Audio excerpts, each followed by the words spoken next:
Close your eyes, let the noise of the day fade, and picture a world where nothing you do is ever truly safe. Not your victories, not your silence, not even your love. In this ancient world, divine presence isn't distant or comforting. It's hovering, waiting, often ready to lash out at the slightest offence. This isn't a tale about champions or celestial kings. It's about the ones who lived below them. Ordinary souls trying to keep their heads down, plant their seeds, raise their children, fall in love without losing everything. And yet, in a world crafted by fickle gods, doing even that was a gamble you could never win. Imagine being born with nimble fingers and a gift for weaving so precise it draws crowds. That was her gift. The girl whose name once belonged to her pride. She moved her shuttle so swiftly through threads that even birds paused to watch her tapestries take shape. Her work shimmered with life, stories stitched so vividly they looked as if they'd leap from the loom. And people whispered. Maybe she was taught by Athena. Maybe the goddess herself guided her hand. And instead of being humbled, she smiled. No, she didn't just accept the praise. She laughed. "I'm better than the gods," she said, as if those words didn't have weight, as if Olympus didn't listen.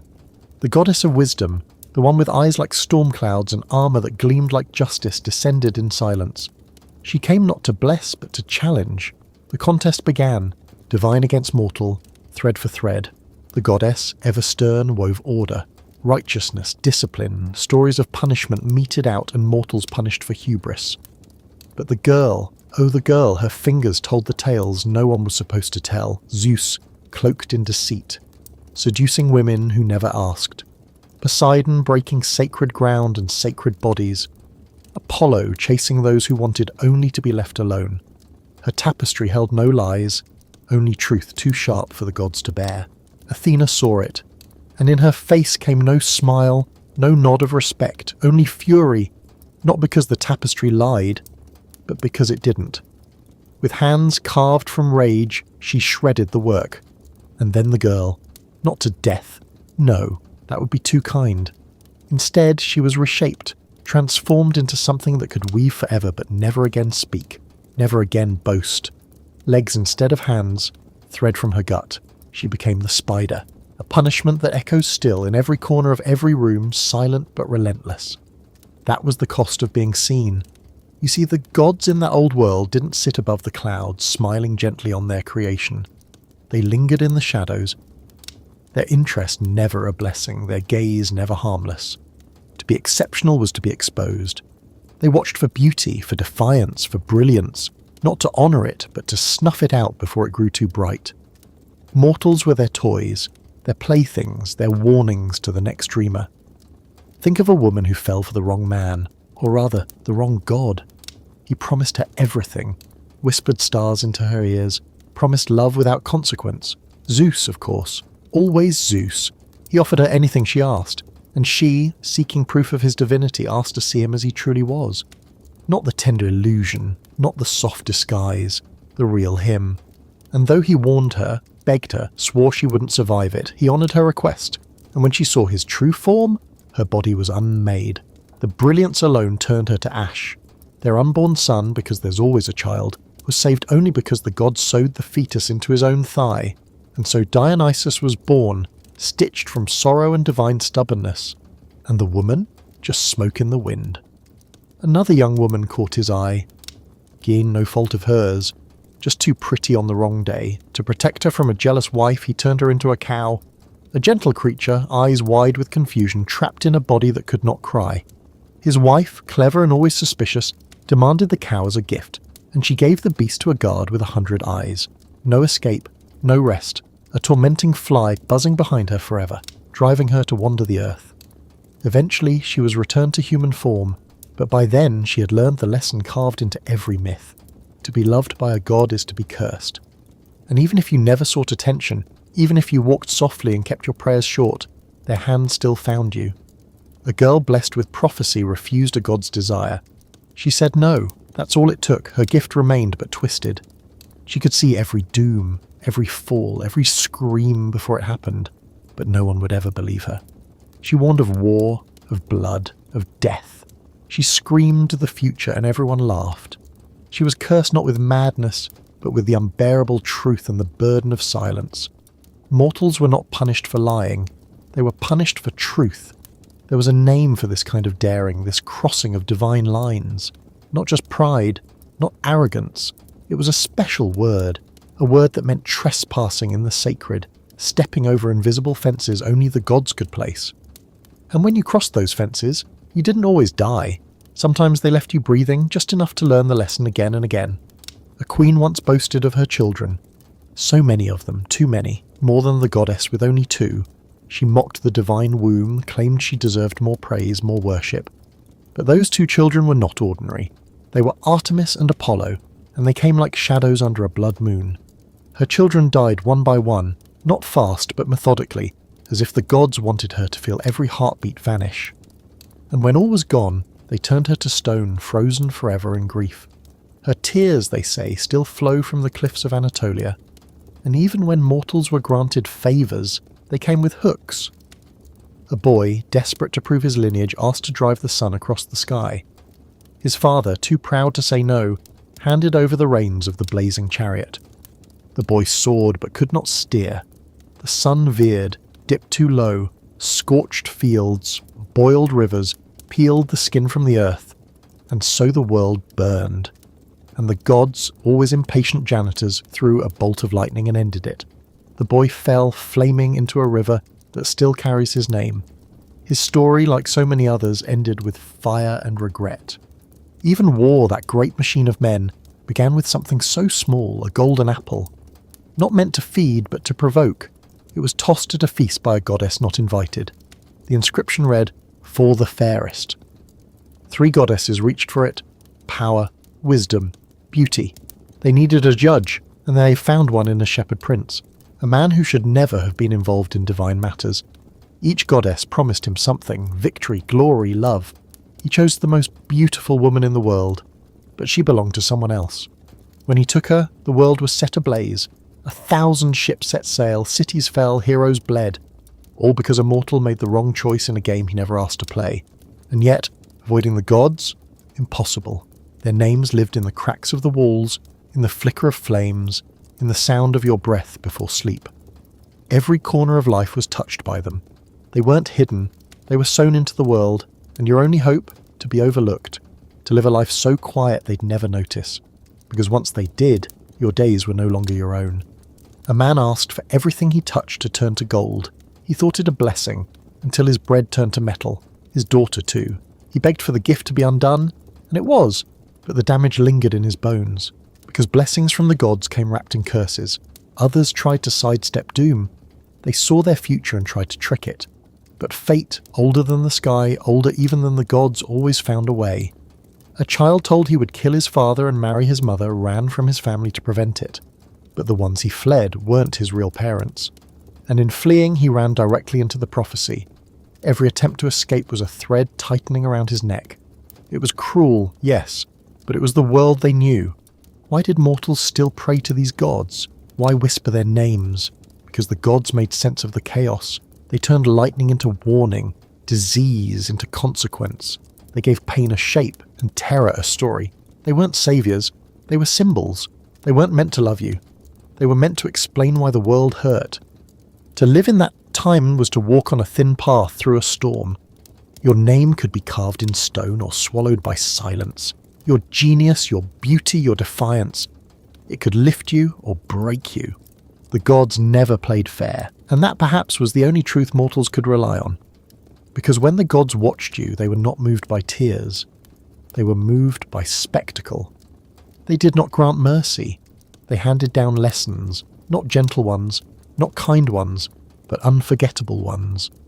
And if they told your story, that meant they had already chosen how it would end. To be born in a time when myths weren't stories but warnings was to breathe with caution. It wasn't the monsters in the woods that frightened people most. It was the blood in their own veins. You could inherit disaster the way someone inherits land or a scar. Misfortune wasn't always earned. Sometimes it came down from the rafters of your name, an echo of something one of your ancestors whispered in a god's direction long before you ever opened your eyes. The past, in this world, never truly stayed buried. It followed you like a ghost dragging a chain, and sometimes the chain was your family name. There were people who walked through life like everyone else, ate their bread, blessed their newborns, built their homes, But doom was already planted deep inside them, growing quietly like a vine. And the gods, they never forgot. Even if the mortals tried to live good lives, the old curses still clung like soot. There was one house where this darkness never lifted, the lineage of a family so deeply broken by divine punishment that each generation was just another chapter in a tragedy that started before memory. The roots of the ruin went back to a pair of brothers, each greedy for power, each willing to betray the other for a moment's edge. One seduced the other's wife, the other retaliated by serving his brother a feast made of his own children, cooked, seasoned, fed with smiling eyes. The gods didn't interfere. That's the part that still makes people shift in their chairs. They didn't scream or smite, they watched. They let the horror steep. And from that act, a poison seeped into the generations. It didn't just kill, it warped love, twisted loyalty. The son of the man who had served up his nieces and nephews became a great leader in war. He fought bravely, commanded fleets, battled for years. But when the winds failed him on the way to war, he made a choice that should have never been his to make. He sacrificed his daughter, a child, just to win favour from the skies. And though he won the battle later, he lost his soul long before returning home. Because while he waged war abroad, his wife plotted vengeance. She waited, let years pass, let silence grow heavy. And then the moment he stepped into his own bath, she ended him. Not swiftly, not kindly, and not alone. She had taken a lover. A man who had whispered promises in the quiet corners of her grief. When the king died, soaked in water and betrayal, their son was left with a decision so sharp it cut both ways. He could let the crime pass, or he could answer it. And the answer required something unthinkable, to kill the mother who bore him. And when he did, justice did not wrap around him like a blanket. No, instead, a new kind of torment arrived. Ancient spirits with hair of serpents, eyes like fire, voices that never stopped. They chased him from temple to cave, their screams shaking the walls of his sanity. Vengeance, it seemed, never ended. You could burn your enemies, bury your regrets, but the gods remembered. The Furies remembered. Only after a divine trial, judged not by mortals but by ideals, where mercy was weighed against blood, was he spared. But even then, the story didn't really end. Because the damage was never limited to one person. It was generational, like rot in the bones of a house. Even the most innocent members of such families weren't truly free. The curse didn't ask if you were good. It didn't care if you were kind. It simply passed itself along like a shadow at sunset. And this wasn't just a tale about royal bloodlines. The gods played no favourites. A shepherd could be doomed just as easily as a king. A mother's shame could taint her daughters. The sins of the past were written on the future's skin. One such story began with a man who had once committed a sacred offence, violated hospitality, a crime the gods took personally. A curse was placed upon his child. Not directly, not loudly, just a soft whisper from fate, telling the world what would happen, that this child would grow up to kill his own father and sleep beside his mother. His parents, hearing this, panicked. They gave the baby away, told a servant to leave him in the wilderness. They didn't want his death exactly. They just didn't want his life. But destiny isn't bothered by cliffs or exposure or cold. The baby lived. A shepherd took him in. He grew into a man, strong and uncertain, full of restless questions about where he came from. And when he sought answers, he received only one, a chilling echo of what he had been told before birth, that he would destroy his father and marry the woman who bore him. Terrified, he ran from the only parents he'd ever known, believing the prophecy warned of them. But the universe, it seems, loves irony. For in running from one fate, he ran straight into another. On a narrow road, he fought with an older man. Over space, pride, maybe nothing at all. The stranger fell dead. And further down that road, in a city newly mourning a lost king, he found a queen who offered him both throne and hand. He took both. It wasn't until much later that the truth rose from the cracks like smoke. The man he had killed, his true father. The queen he'd married, his mother. The prophecy had played out not in rebellion, but in obedience. He did everything to avoid it, and still it came, and when the truth was clear, the queen chose a noose. The man chose blindness. He plucked out his own eyes as if darkness might erase what he'd seen. Their children would inherit not only a broken legacy, but the same poisoned soil. And here's the hardest truth about all these tales. They weren't just tragic, they were inevitable. You couldn't sidestep fate, only delay its arrival. The Greeks called it miasma, a spiritual stain, passed like a wound you couldn't see, bleeding subtly across generations. It wasn't metaphor to them. It was reality, a pollution in the soul. You could wash your body, change your clothes, burn your name, but the stain remained. Even the most noble names were tainted. Perseus, who slew monsters and carved a place in legend, was born from a union that never should have happened. His mother, locked away in a bronze prison to prevent a prophecy, was visited by a god who turned into golden rain to reach her. And when their son grew up strong and bold and blind to the future, he took part in games, friendly contests of strength and pride. He threw a discus, and it flew too far, too fast, and struck down the very grandfather who had tried to prevent it all. Fate, patient and amused, always found a way. Some families were cursed by arrogance, others by beauty, some by simply being in the wrong place at the wrong time. One family line seemed marked by madness itself. Their founder sowed dragon's teeth into the earth, and from it sprang warriors who fought to the death before they could even speak. His descendants suffered endlessly, one torn apart by his own mother during a fit of divine madness, another transformed into prey after glimpsing something forbidden, and then hunted by the very animals he'd once trained. Even the man who started it all, after years of loss, heartbreak and wandering, was turned into a serpent, slipping into the underbrush with the woman he loved, now also scaled and forgotten. Others weren't cursed by the gods directly, but by the games those gods played with one another. A young man, devoted to purity and uninterested in love, drew the ire of a goddess who thrived on desire. She made his stepmother fall for him, hopelessly, destructively. When he rejected her, she lied, and he died, trampled by his own horses, cursed by the father who never stopped to ask questions. That was the way of things. You could die for someone else's mistake. You could be destroyed not because of what you did, but because someone above you remembered something your cousin once said at a feast. And sometimes even kindness wasn't enough. One king gave shelter to a stranger. He fed him, clothed him, but the guest had enemies, powerful ones. And when they came knocking, they didn't punish the fugitive, they punished the host. His home was burned, his people starved. The gods didn't care that his actions were noble. They cared that he interfered with their plan. The rules weren't fair, the lessons weren't gentle, but they were remembered and passed down. Because if the stories weren't told, the pain would be repeated without warning. Memory was the only shield mortals had. If you knew what had happened to those who came before, maybe, just maybe, you could duck when the lightning came. But no one ever truly escaped. The clever tried, the bold fought, the cautious hid, and still the wheel turned. To be mortal in this world wasn't just about avoiding death. It was about surviving the story. And the story didn't care if you were brave or kind or wise. It only cared that you were human. It takes a strange kind of courage to live in a world where your own breath might offend a god. Not because you cursed or blasphemed or broke some clear commandment, but simply because you breathed too proudly, smiled too wide, or dared to say aloud what should have been left unsaid. In ancient Greek life, the line between reverence and risk wasn't marked by signs or statues. It was invisible, shifting, and mortals crossed it all the time, often without even knowing. There was one king, young, full of rules and reason, a man who believed in order above all.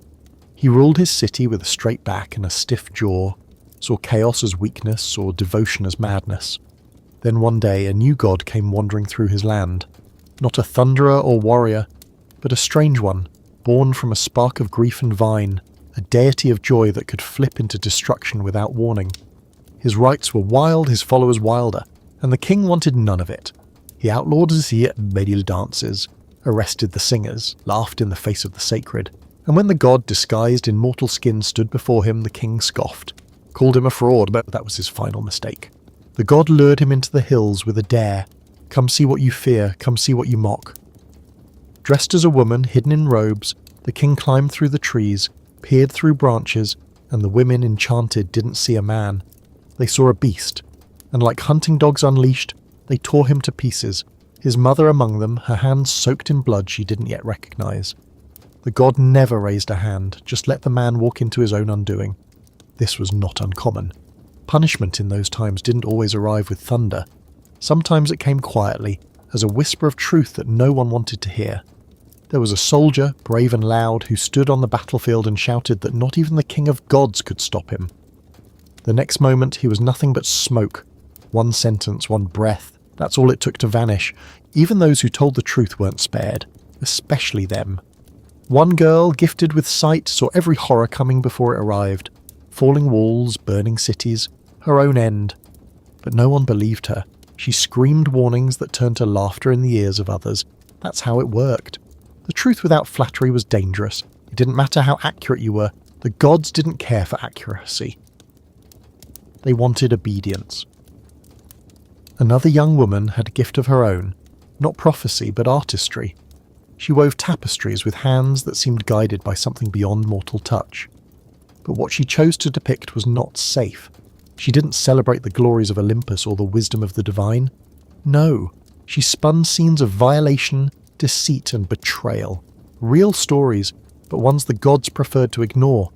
Her skill was unmatched, and that was the problem. The goddess who watched her wasn't angry because she lied. She was furious because every thread told a truth that pierced like a dagger. And in response, she didn't argue. She destroyed. The girl, the tapestry, the hands that made it all. And then, for good measure, she cursed her into something else entirely. A spider, cursed to weave forever, mute and unnoticed. It wasn't just what you did that determined your fate. It was what you said, what you revealed, what you dared to name. Words had weight, and the gods were always listening, waiting to strike down the one who broke their silence with too much honesty. This sense of danger infected every part of life. Temples weren't just places of worship, they were landmines for the uncareful. You entered with your eyes down, your offerings ready, your prayers rehearsed. Forget a word. You might offend someone. Use the wrong incense. A god might take it personally. Even festivals meant to honour the divine were riddled with danger. If you laughed too loud at the wrong moment or failed to clap during a play meant for the gods' amusement, you might doom your entire household. And if you didn't laugh at all, that could be worse. The gods didn't just demand obedience, they expected performance. Sincerity wasn't optional, it was required. Even if you were terrified, even if you doubted, you had to pretend, had to perform your belief with all the conviction you could muster, because to slip, to hesitate, to falter, was to risk being noticed. And as many had learned before, being noticed never ended well. One woman, proud and loud, once boasted of her many children. She had more than the goddess who ruled motherhood. More flesh, more laughter, more blood. She saw herself as blessed. A matriarch, a symbol, but the goddess she insulted was not known for mercy. And her children, divine twins, took aim. Arrow after arrow, one child after another, until all her joy was gone, and the mother, now empty and howling, begged to be unmade. The gods agreed. They turned her into a rock that still cries through centuries, a monument to the price of speaking without fear. The divine didn't always act immediately. Sometimes they waited. Let mortals stumble into their own mistakes. Sometimes they punished indirectly, through the weather, through disease, through the slow choking unravelling of luck. A field that never sprouted again. A child that coughed through the night and never woke. A herd that wandered off a cliff for no reason at all. The gods didn't always give reasons. That was part of the terror. Mortals were forced to guess. Was it the sacrifice from last month, the forgotten song, the insult whispered in jest? You never knew, and so you overcompensated. Extra prayers, more offerings, stories told at every fire, not out of devotion but out of desperation. Keep the gods amused, keep them distracted, keep them away, because when they paid attention, people suffered. Even those who meant well weren't safe. A couple, poor and elderly, opened their door to travellers disguised as beggars. They had almost nothing, but gave what they could. Bread, olives, warmth. And in return, the beggars revealed themselves, divine in disguise. The house became a temple, the couple became trees, forever intertwined. A sweet story, perhaps. But everyone else in that village turned to ash, burned as them for the sin of turning strangers away. So what was the lesson? Be kind, but also lucky.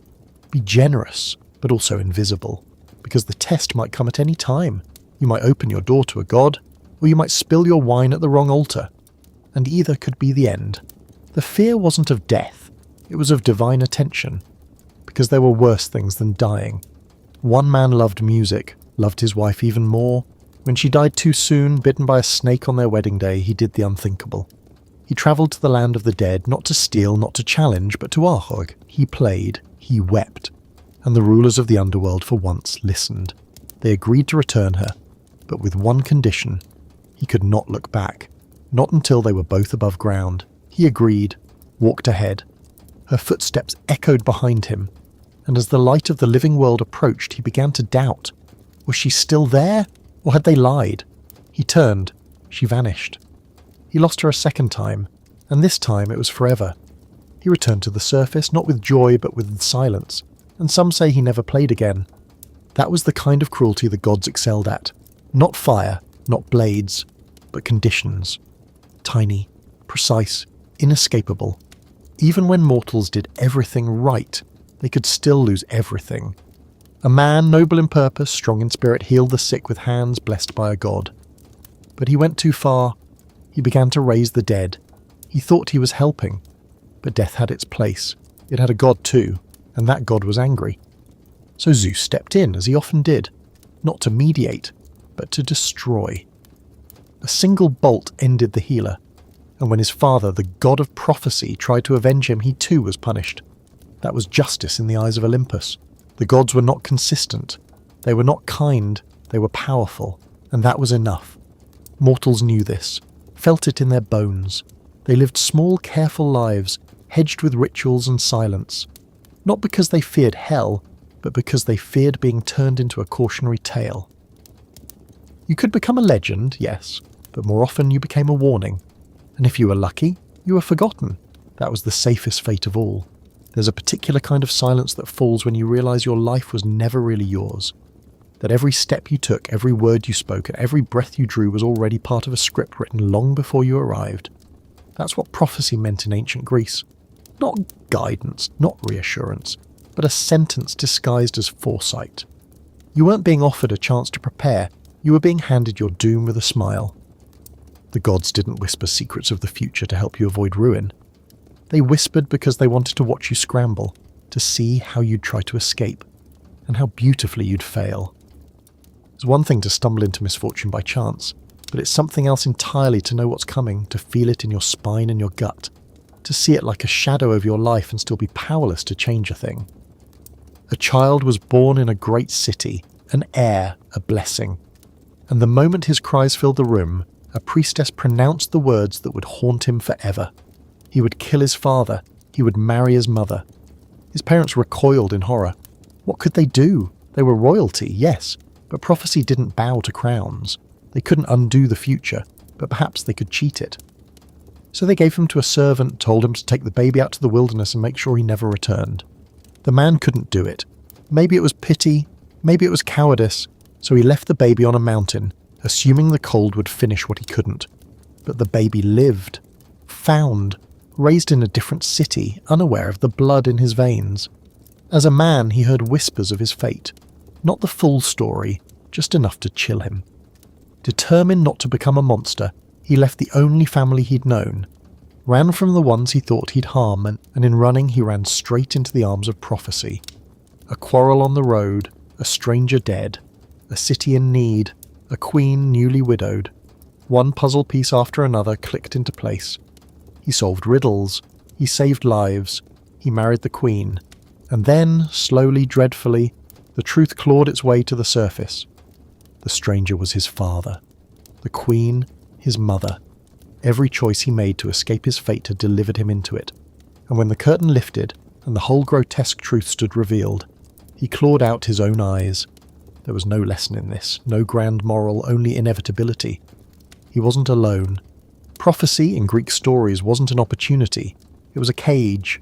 You could thrash and twist and weep, but you couldn't change the shape of it. A king once asked the oracle if he should go to war. The answer? If you cross the river, a great empire will fall. Encouraged, he marched forward, only to realize too late that the fallen empire would be his own. That was the trick of oracles. They never lied. But they never helped either. The gods, you see, weren't interested in clarity. They preferred riddles. They didn't mind watching mortals misunderstand, miscalculate, misstep. It was entertainment. It was theatre. And every now and then someone would see through it, see the trap, but even then they couldn't stop it. Because the moment a prophecy was spoken, it was no longer just a possibility. It became part of the world's structure. Not sand, but stone. And the fates, the ones even the gods respected, they didn't negotiate. One spun the thread of your life, another measured it, the third cut it. That was it. No appeals, no revisions. You could be noble, you could be wicked.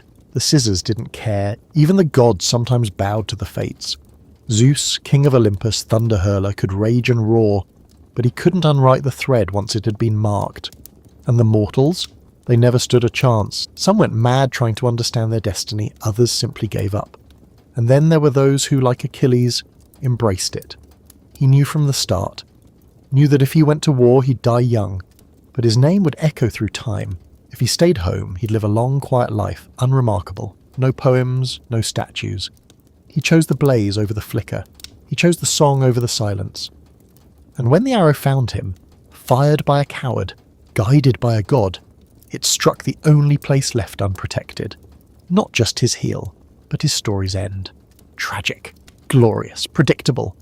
Others didn't get the dignity of choice. A hero who rode a winged horse into the sky, thinking perhaps he could join the gods, was swatted down like an insect. He survived, technically, but he was ruined. Crippled, blind, cast aside. The gods didn't even kill him, they let him live just long enough to feel the weight of his mistake. Even the clever ones weren't safe. A man of tricks, known for his wit, once boasted that he needed no help from the gods to win a war, so the sea rose against him. His journey home, what should have taken weeks, stretched into years. Each island, each shore, brought more peril. Monsters, sorceresses, cyclopes. He survived them all, but not without scars. And when he finally returned home, thinking the nightmare over, he found his house infested with strangers, his kingdom on the edge of collapse, his wife barely believing it was truly him. There was no true homecoming in Greek myth. There was always another test, another reckoning. Because survival wasn't the prize, survival was the burden. The gods had a way of handing you just enough hope to keep you moving, but never enough to give you peace. Even when you died, it wasn't truly over. The underworld was not a place of fire or judgment. It was not heaven nor hell. It was grey, endless, a plain of memory and forgetting. Souls drifted like smoke across the fields of asphodel, neither punished nor rewarded, just lost. And unless you had done something extraordinary, heroic or horrific, you were forgotten. No songs, no stories, no name. Only the very best, the ones favoured by the gods, might reach a brighter realm, a place of eternal spring. But even there, voices of the dead often admitted they would trade paradise for life, even the worst life, even a servant's life, because at least it was living. And the worst souls, the ones who had offended the gods in ways no offering could fix, they were cast into a pit deeper than death, a place where punishment wasn't fire, but futility. One man stood in a pool of water he could never drink, reached for fruit he could never grasp. Another pushed a boulder uphill for eternity, only to watch it roll back down every single time. Their crimes, betrayal, hubris, lying to the gods. But for most mortals, death was just a slow fade into silence. The Greeks feared one thing more than pain, more than madness, more than monsters. They feared being forgotten, and so they built statues. They carved names into stone, they sang songs and told stories, not to honour the dead, but to keep them alive, even if just as echoes. Because in that world, immortality didn't mean living forever. It meant being remembered. Imagine you're walking along a narrow mountain path, the sun slipping behind the peaks, the cicadas quiet, wind brushing olive leaves.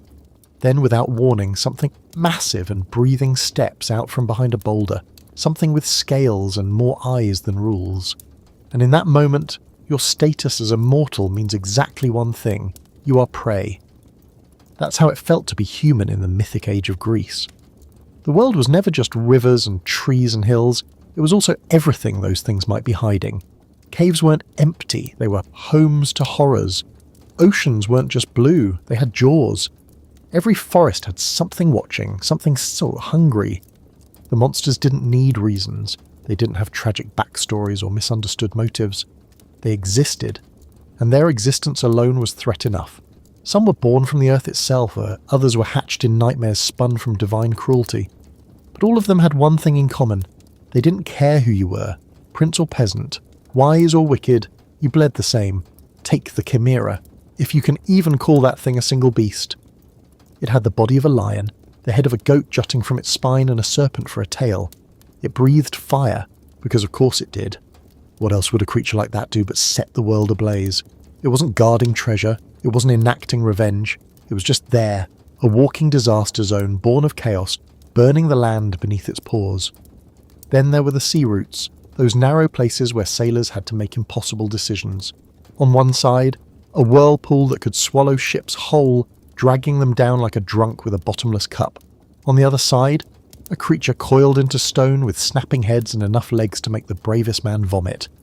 There was no winning. You either lost your ship or your crew, but you didn't get through untouched. Some monsters were locked away, like the Minotaur. Not because he deserved it, but because he existed. A creature born of divine meddling and human lust. Half bull, half man, sealed in a maze so complex, it was practically a death sentence.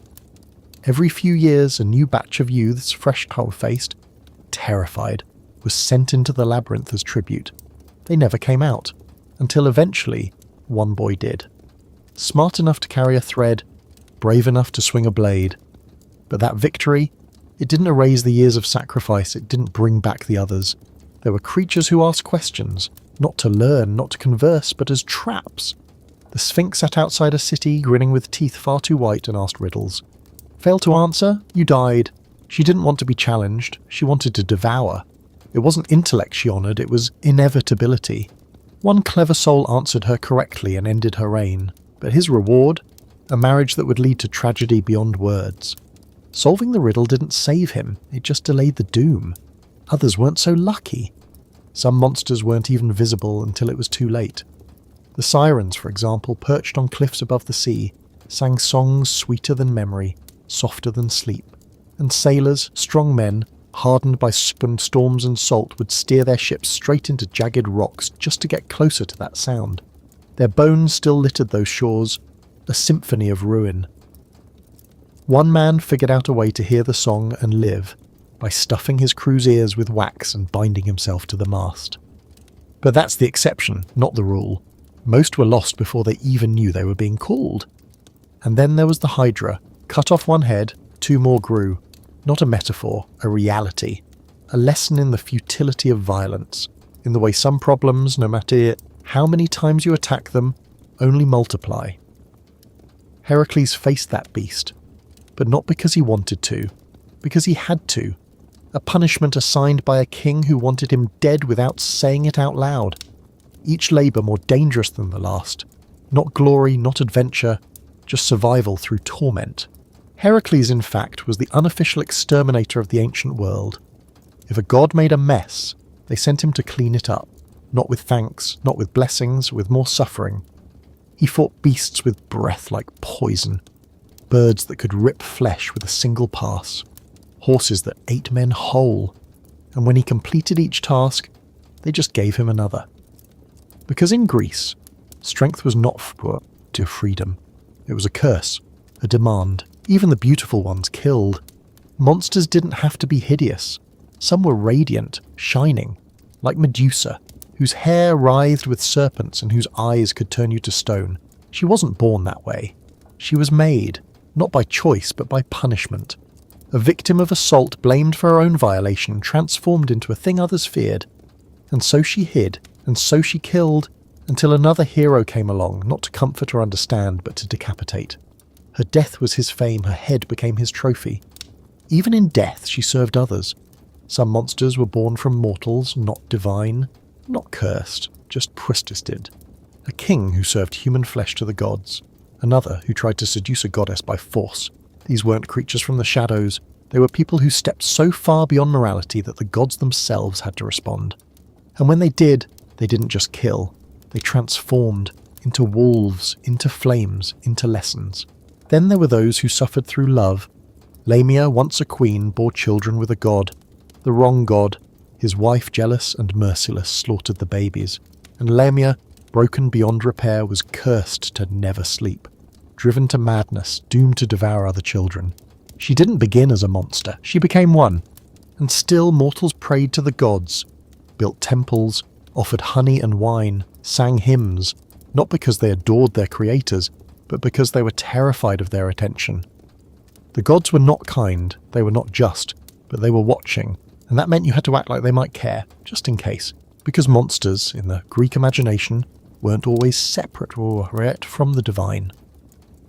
Sometimes they were the divine's reflection, a mirror of their worst impulses, a punishment shaped like flesh, a consequence carved from fear. But monsters had one purpose that mortals understood deeply. They gave meaning to suffering. If you died in your sleep, you were forgotten, but if you died at the claws of a beast, you became a story, a warning, a name, and in a world where memory was the closest thing to immortality, that mattered. So the monsters came, and the heroes followed, and behind them the poets, and behind them us, still whispering their names, still telling their stories, still watching the trees, just in case something old is still lurking. There's a gleam that surrounds the word hero, like a polished shield catching sunlight. It evokes courage, triumph, honour. But in the world of ancient Greece, that gleam was often blood-slicked and chipped. Being a hero didn't mean you lived happily ever after. It meant you were used, broken, and remembered, in that order. The gods didn't raise heroes to praise them. They raised heroes to spend them. If you stood out in that world, if your strength outmatched others, if your mind outwitted kings, if your voice echoed through the hearts of men, you were marked. And that mark didn't come with rewards. It came with trials, monsters, betrayals, impossible choices, and in the end, when your name was finally sung by the poets, when your face was carved in marble, it was almost always too late for you to enjoy it. Achilles, for all his divine parentage and unmatched speed, knew exactly what his life would be. He was given a choice before the war: live quietly, die unknown, or burn bright and die young. He chose the flame, chose to march into battle, to kill, to grieve, to rage, and finally to fall. Not in some glorious duel, but from a single arrow. One weakness, one heel, all that power, all that prophecy, and a death that came without warning.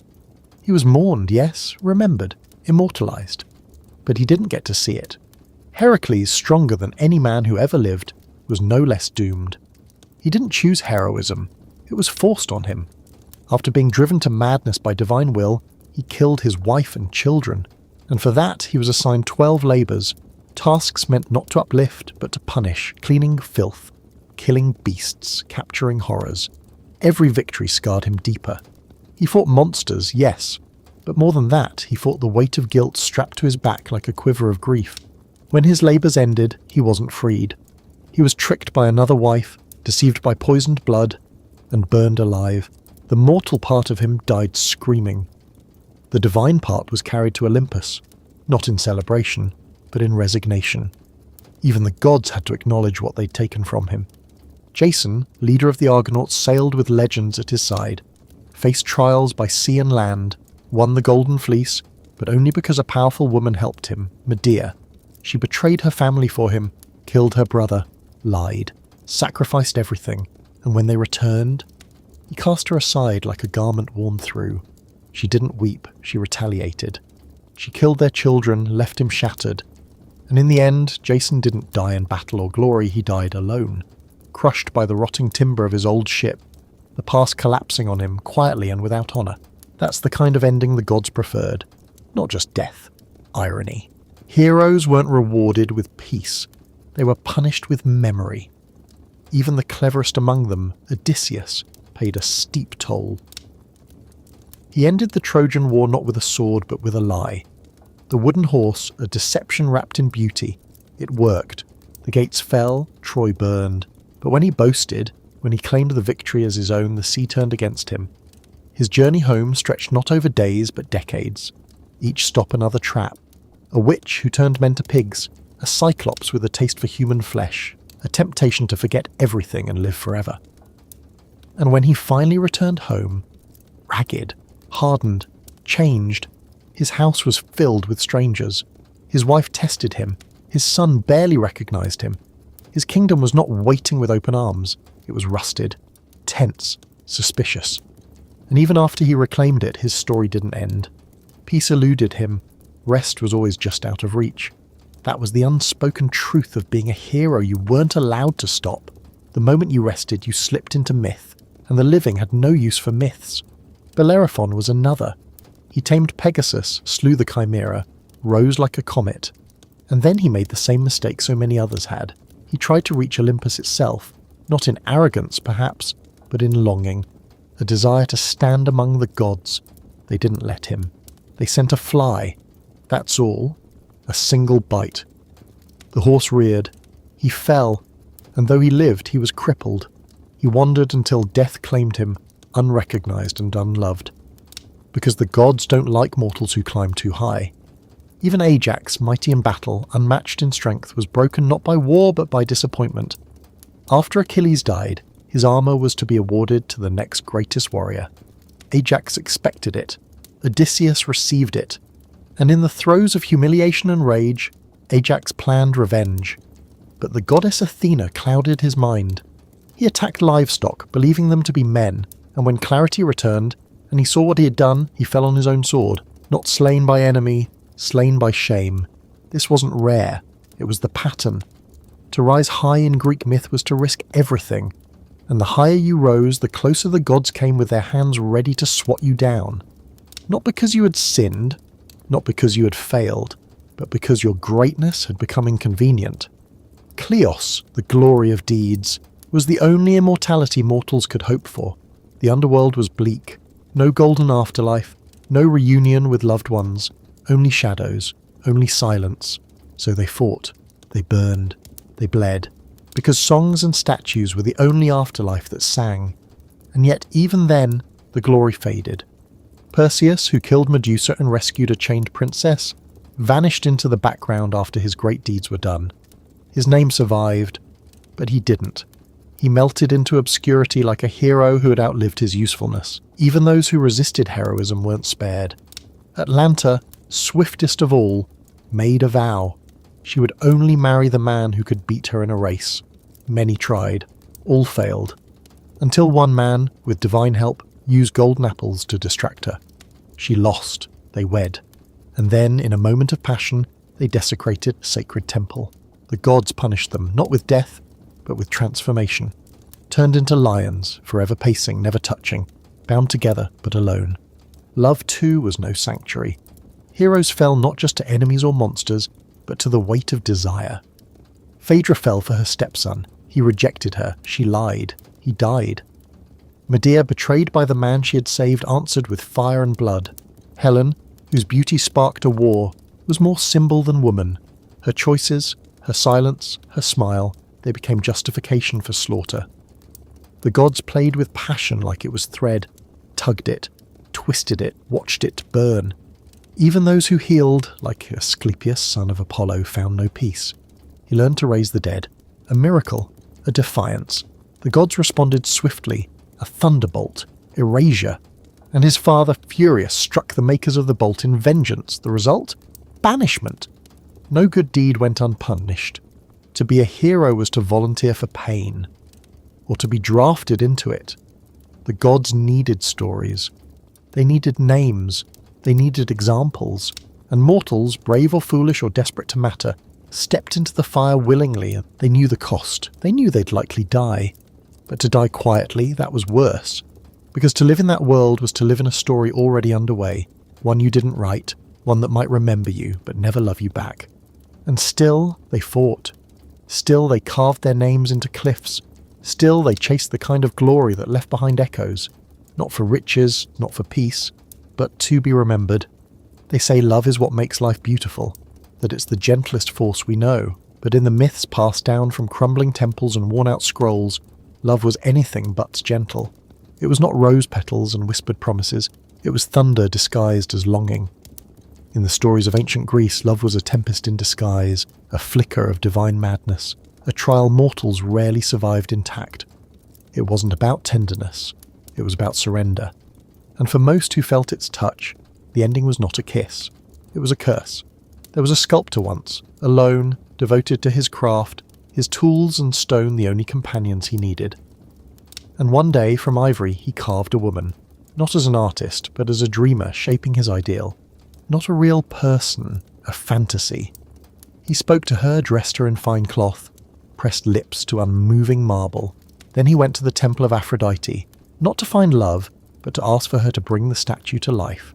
And she did, perhaps amused, perhaps flattered. The woman stirred, flesh where there had been none, a pulse beneath the skin, but she came into the world not as herself, but as his creation. She had no memories, no voice, no will apart from the one he had carved into her, and though their story was told as a romance, if you leaned closer you could hear the silence in her heart, a love not chosen, a life not asked for, born not from freedom, but from someone else's desire. This was love as the gods taught it. A man stared into a pond and saw his reflection, not just his face, but something deeper, something shining back with too much perfection. He didn't know it was himself, he just saw beauty and fell into it, consumed by longing, unable to touch what he craved. He faded there beside the still water until nothing was left of him but the flower that bears his name, Narcissus. And nearby, though he never heard her, a voice lingered. It belonged to a girl who had once spoken too much. She used to distract Hera with idle stories while Zeus slipped into his usual affairs. When Hera discovered the trick, she didn't punish her husband. Of course not. She punished the girl. From that day forward, the girl could only repeat the last words spoken to her. She could never start a sentence, never speak her heart.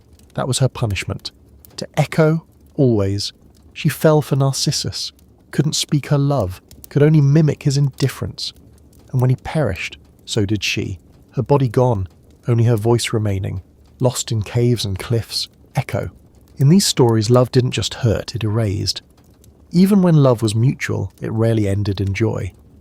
There was a musician who loved his wife so fiercely that when she died, he refused to accept it. He descended into the land of shadows, playing songs so sweet even the heartless gods paused to listen. He moved the rulers of the underworld to mercy. They agreed. He could take her back. But he had to trust. He had to walk ahead and never look back until they both stood in the sunlight. He agreed, took her hand in silence, walked toward the world of the living.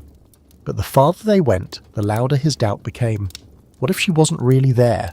What if the gods had tricked him? What if she was just a shadow following him? And so just before the threshold he turned, and saw her, and lost her. Her face, real and terrified, vanished in an instant. She hadn't betrayed him, she hadn't faltered, but he had. And for that single act of mistrust he returned alone. His music, once full of joy, grew hollow. He never loved again. Some say he was torn apart by wild women driven mad. Others say he simply stopped playing and faded like a note held too long in the wind. In the hands of the gods, love was not a refuge. It was a tool, a trap, a test. Aphrodite, goddess of desire, could bless, but she could also destroy. She once cursed a woman to fall in love with her stepson, not because she hated the woman, but because the boy had refused to honour her. He had given all his worship to Artemis, to chastity, to the hunt. He had spurned desire, and that to Aphrodite was an insult. The woman tried to resist. She fought the feeling, but it grew inside her like rot. When she confessed and he recoiled, she didn't explain. She didn't apologize. She left behind a note claiming he had attacked her. Her husband believed it, cursed his son, called upon the sea. A wave rose, the boy's chariot shattered against the rocks. He died without knowing why the gods had turned against him. Even when gods fell in love with mortals, the mortals suffered most. Zeus, ever the collector of beauty, visited women as swans, as bulls, as golden rain. He cloaked himself in wonder, but he left behind shattered lives. One woman bore his child and was burned alive by the sight of his divine form. Another was turned into a cow to hide her from his jealous wife. One was taken across the sea on the back of a bull, leaving behind a kingdom in mourning. Aphrodite herself once loved a mortal man. She warned him not to boast, to keep their love secret. But he bragged, and so the gods struck him down. Lightning, blindness, paralysis, the myths vary, but the message does not. The gods did not want honesty. They wanted reverence, quiet love, hidden. Even a princess so beautiful that people stopped worshipping Aphrodite became a target. The goddess sent her son, Eros, the god of chaotic desire, to punish her. But he fell for her himself, visited her in darkness, forbade her from seeing his face, and when she broke that rule, he vanished. To win him back, she had to perform impossible tasks, sort grains by morning, fetch water from a river guarded by dragons, retrieve beauty from the underworld itself. She died, she lived again. And finally the gods relented, made her immortal, but only after grinding her love into sacrifice. In these myths, passion wasn't soft. It was teeth and fire. It left marks, and the mortals caught in its grip rarely escaped. Because to be loved by a god was not a blessing, it was a sentence. And even mortal love, without divine interference, rarely ended well. Paris and Helen, the stolen queen, the 1,000 ships of the burning city, 10 years of slaughter, all because one man gave a golden apple to one goddess instead of another. And she, in return, gave him Helen, already married, already a queen. Some say she loved him, others say she was taken, but either way, the gods smiled. They wanted the war, they wanted the fire. Helen was just the spark. To love in Greek mythology was to surrender control, to lose yourself, to become a story. And the gods were always writing those stories, whether you want to be in them or not. In the world of Greek myth, justice wasn't blind. It had eyes, sharp, calculating eyes, and it looked straight into the hearts of mortals, not to weigh their crimes, but to expose their limits. When wrong was done, the question wasn't whether punishment would come, it was who would bring it, how long it would wait, and how spectacular the retribution would be. And sometimes punishment came not for evil, but for ambition. Not for cruelty, but for defiance. They had a word for that kind of offence, hubris. It didn't mean arrogance in the way we use it now. It meant stepping out of your place, touching what was meant to be untouchable, thinking you could lift your head too high, walk too close to the heavens. And the gods? They didn't forgive hubris. They savoured the fall that followed it.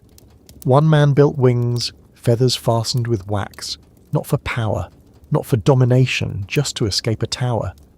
He and his son rose into the sky like birds finally free. But the boy forgot the warning. Don't fly too close to the sun, don't tempt the fire. He soared higher and higher, thrilled by the wind in his face. And then the wax melted. The feathers scattered. The sea swallowed him. And all that remained was the sound of his father's voice echoing into the sky, unanswered. It wasn't malice, it was law. There was another man, clever beyond reason, who once tricked death itself. Twice. He bound Thanatos in chains, delayed his own passing, manipulated gods and mortals alike. And for a while it worked. He lived, laughed, mocked the order of things. But he didn't win. When the time came, they placed him in the underworld. Not with fire, not with screams, but with futility. He was condemned to roll a stone up a hill again and again. Every time he reached the top, it slipped, tumbled, and he had to start over. There was no final moment, no release, just repetition, forever. Not because he had hurt others, but because he had challenged death and won, if only briefly. The gods hate being outwitted. Others fell harder. There was a queen who boasted that she was a better mother than a goddess. She had many children, radiant and strong, and she mocked the goddess who had only 2. The goddess didn't argue. She didn't shout. She sent her children bow in hand to slaughter the queen's sons and daughters, one by one. The queen watched her legacy bleed onto the ground. Her palace grew silent. She fled to the mountains, weeping until her body turned to stone. And even now they say that stone still cries, drops of water falling like the memory of grief that refuses to dry. Then there was the woman who dared to compete with a goddess in weaving, a mortal who spun stories into fabric, more vivid than memory, more precise than any thread should allow. When the goddess saw the cloth, a tapestry showing the misdeeds of the gods, she didn't just destroy it. She destroyed the woman's body, turning her into a spider, forced to spin forever, alone, hated, crawling through corners. Not because the work was poor, but because the truth was too sharp, too honest. That was justice in those days. It wasn't measured, it was personal. Sometimes it fell on those trying to do right. A girl once caught the attention of a god, and when she refused him, he grew angry. She fled into the woods, begged the earth to save her, and it did, by turning her into a tree, a laurel. Her limbs grew rigid, her breath stopped, and her beauty became leaves. The god, impressed by the transformation, declared the tree sacred.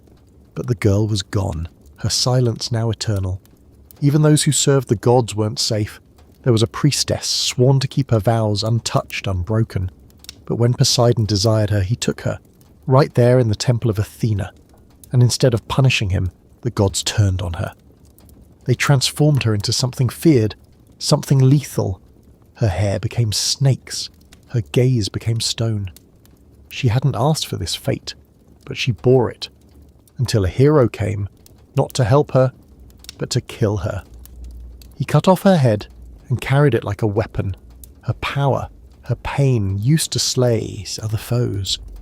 That's how myths treated justice, not as a scale, but as a whip. There were rare moments when mortals tried to correct what the gods would not. A man named Orestes returned to find his father murdered, his mother seated on the throne beside the killer. The gods demanded revenge. He took a blade. He answered their call. He killed his own mother. And then the gods turned on him. They sent the Furies, ancient spirits older than Olympus itself, to torment his mind. Day and night, he saw her face, heard her scream, lost sleep, lost peace, until finally a trial was held, not on Earth, not in Olympus, but in between. The gods debated. For once justice bent, he was spared. But the stain never left him. Justice in Greek stories was not about fairness. It was about maintaining the invisible thread that kept the universe from unraveling. When someone tugged it too hard, when they questioned, reached, doubted, it snapped back. Even kings couldn't avoid it. Agamemnon, who led armies across the sea, sacrificed his own daughter for wind. Not metaphorical wind, real wind, to sail his ships to war. He killed her, and the gods filled his sails. He won battles, burned cities, and when he returned home, triumphant, his wife was waiting. She had not forgotten. She took a blade, took back her grief, and slit his throat in the bath. Then she ruled, until her son returned. And the cycle began again. Justice in those days wasn't about right and wrong, it was about balance. Blood for blood, pain for pain, grief passed down like a crown. And when it wasn't delivered by gods, it was delivered by curses. The house of Atreus. Generations of vengeance.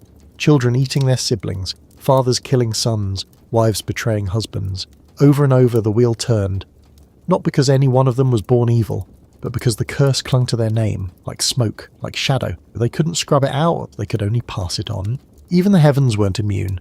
When the Titans ruled before the gods of Olympus, one of them devoured his own children.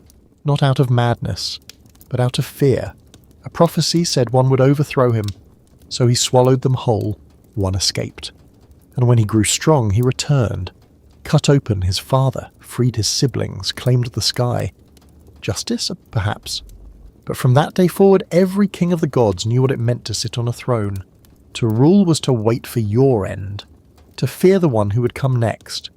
Even Zeus, even immortality didn't shield you from consequences.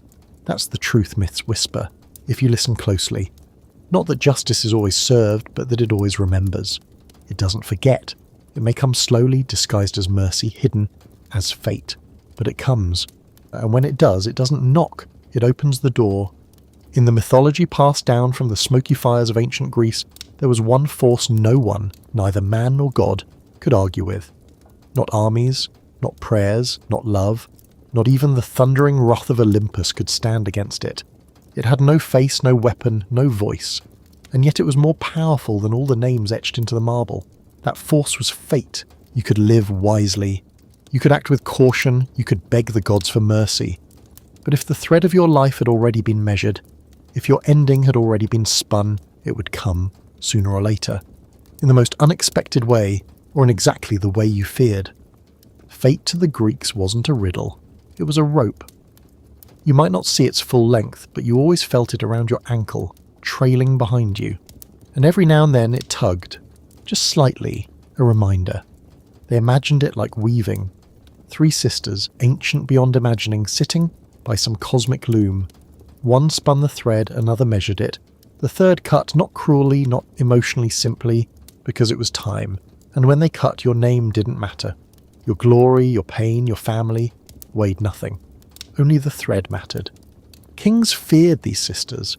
Warriors shivered at their name. Even gods didn't dare cross them. Zeus could hurl lightning, but he couldn't lengthen a thread once it had been marked.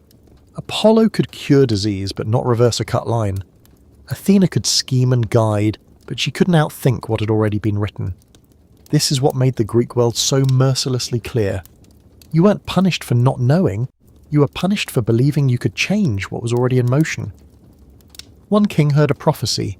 His daughter's child would kill him, so he locked her in a tower, sealed away from men. But Zeus found her, came not as thunder, not as flame, but as golden rain slipping through cracks. She bore a son. The king, still trying to outmaneuver fate, placed them in a chest and cast it into the sea. They lived. The boy grew, and one day, not knowing the old man before him was kin, though he hooked it through a discus, it struck the king, killed him. Not because he wanted to, not because he knew, but because fate had drawn the line. The moment had arrived. The thread, measured years before, had finally reached its end. There was another man who learned that his birth would bring ruin. So his parents pierced his feet and left him on a hillside. But a shepherd found him, raised him. He grew strong, intelligent, charismatic. He left home one day, trying to outrun a future that whispered to him. He travelled far, solved riddles, won battles, fell in love, took a queen, had children, only to discover, in the unravelling silence that followed, that the queen was his mother, that the man he had killed on the road long ago was his father. The horror was not that he had sinned. It was that he had fulfilled. No one told him to do it. No one guided his hand. And yet every step brought him closer. Every decision, even those meant to escape the prophecy, only served to complete it. He clawed out his eyes, not because he didn't want to see, but because he finally understood. Vision had never protected him. Knowing the truth hadn't saved him, because fate was never altered by knowledge, only fulfilled. Some tried to test the thread in subtler ways. There was a general who led 1,000 ships to war, and when the winds refused to blow, he was told why he had angered a goddess, and only the blood of his daughter would open the sky. He hesitated, wept, then agreed. She came to the altar dressed for marriage. She left it in silence. The winds blew, the ships sailed. But the thread of the general's life was already stained. When he returned home, the gods did not greet him. His wife was waiting, holding a blade, her daughter's death already written in her bones. And so another prophecy was answered. Fate didn't just claim individuals, it haunted houses. There were families cursed for generations, not because of a single act, but because the thread wound through every chamber, every child, every secret. One man cooked his brother's sons and fed them to him. The gods noticed. And they didn't just punish him, they punished everyone who bore his name. His descendants were noble, intelligent, powerful, and all doomed. A daughter betrayed her father to save a lover. A son killed his mother to avenge that betrayal. Each act done with reason, with purpose, but each one still pulled from a tapestry already woven. They didn't make choices. They played roles. Even love was drawn along the thread. A musician braved the underworld to retrieve his wife. The dead allowed her to follow him, but he could not turn. He had to trust. And just before the edge of light, he faltered, turned. She vanished. That moment foretold or simply inevitable? In myth, fate didn't always arrive like thunder. Often it came like water, slow, insistent, soft enough to seem harmless, until you were drowning. One hero, greatest among the Greeks, knew from birth that he had two paths: a long life of obscurity, or a short life of everlasting fame. He chose the latter, chose to fight, chose to die, and he did. An arrow to the heel, not a glorious duel, not a worthy end, but an echo of the one weakness he had always carried. His name lived, but he did not. Even the gods, despite their power, understood the boundary of fate. They whispered warnings, sent omens, built temples where mortals could ask questions, but the answers always came in riddles, in dreams, in signs open to misunderstanding. Because even when fate was revealed, it could not be undone. A woman told her husband not to go to war. She had seen the signs. She had heard the screams in her dreams. But he went anyway, because pride pulled harder than warnings, and because some threads run too deep. Fate didn't favour the righteous. It didn't spare the innocent. Children died, lovers fell, empires crumbled. Not because they failed, but because the story had reached that point, and no one could turn the page backward. Even heroes who were warned still walked into their endings. One prince was told to avoid a single road. He did, for a time, but eventually, unknowingly, He walked that path, met a man at a crossroads, tempers flared, blades were drawn, and in one breath the prophecy was fulfilled. His father fell, his kingdom wept, and the thread curled in upon itself like smoke returning to the fire. Fate didn't need permission, didn't wait for understanding, it moved. Silently, steadily, and if you were lucky you didn't feel the scissors, you just stopped. For the Greeks this wasn't despair, it was order. The stars followed their patterns. The tides rose and fell, the seasons came, left and returned. Everything had a path, everything had a place. And so did you. You weren't punished for trying to change fate. You were punished for believing you were above it. That was the difference. The gods played their games. They loved, they punished, they meddled. But the Moirai, the fates, watched all of it without blinking, without smiling. And when they cut, even Zeus held his breath. So mortals prayed.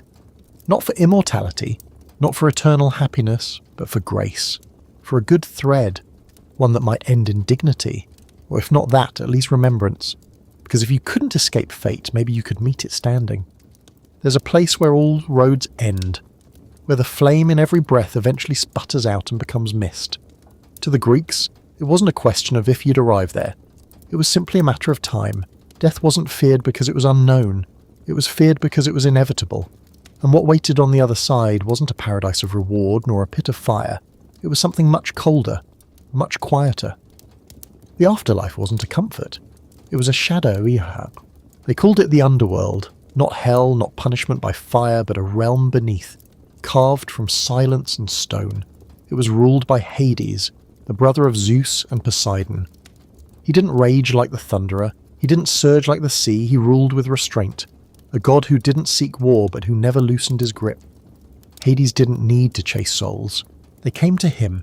Every mortal, no matter their strength, wit, virtue, or sin, would eventually cross the threshold of his kingdom.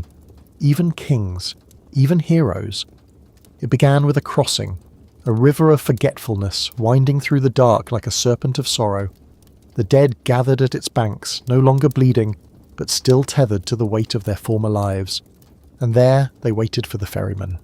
Charon, stooped, silent, holding his pole in one hand and his palm out with the other.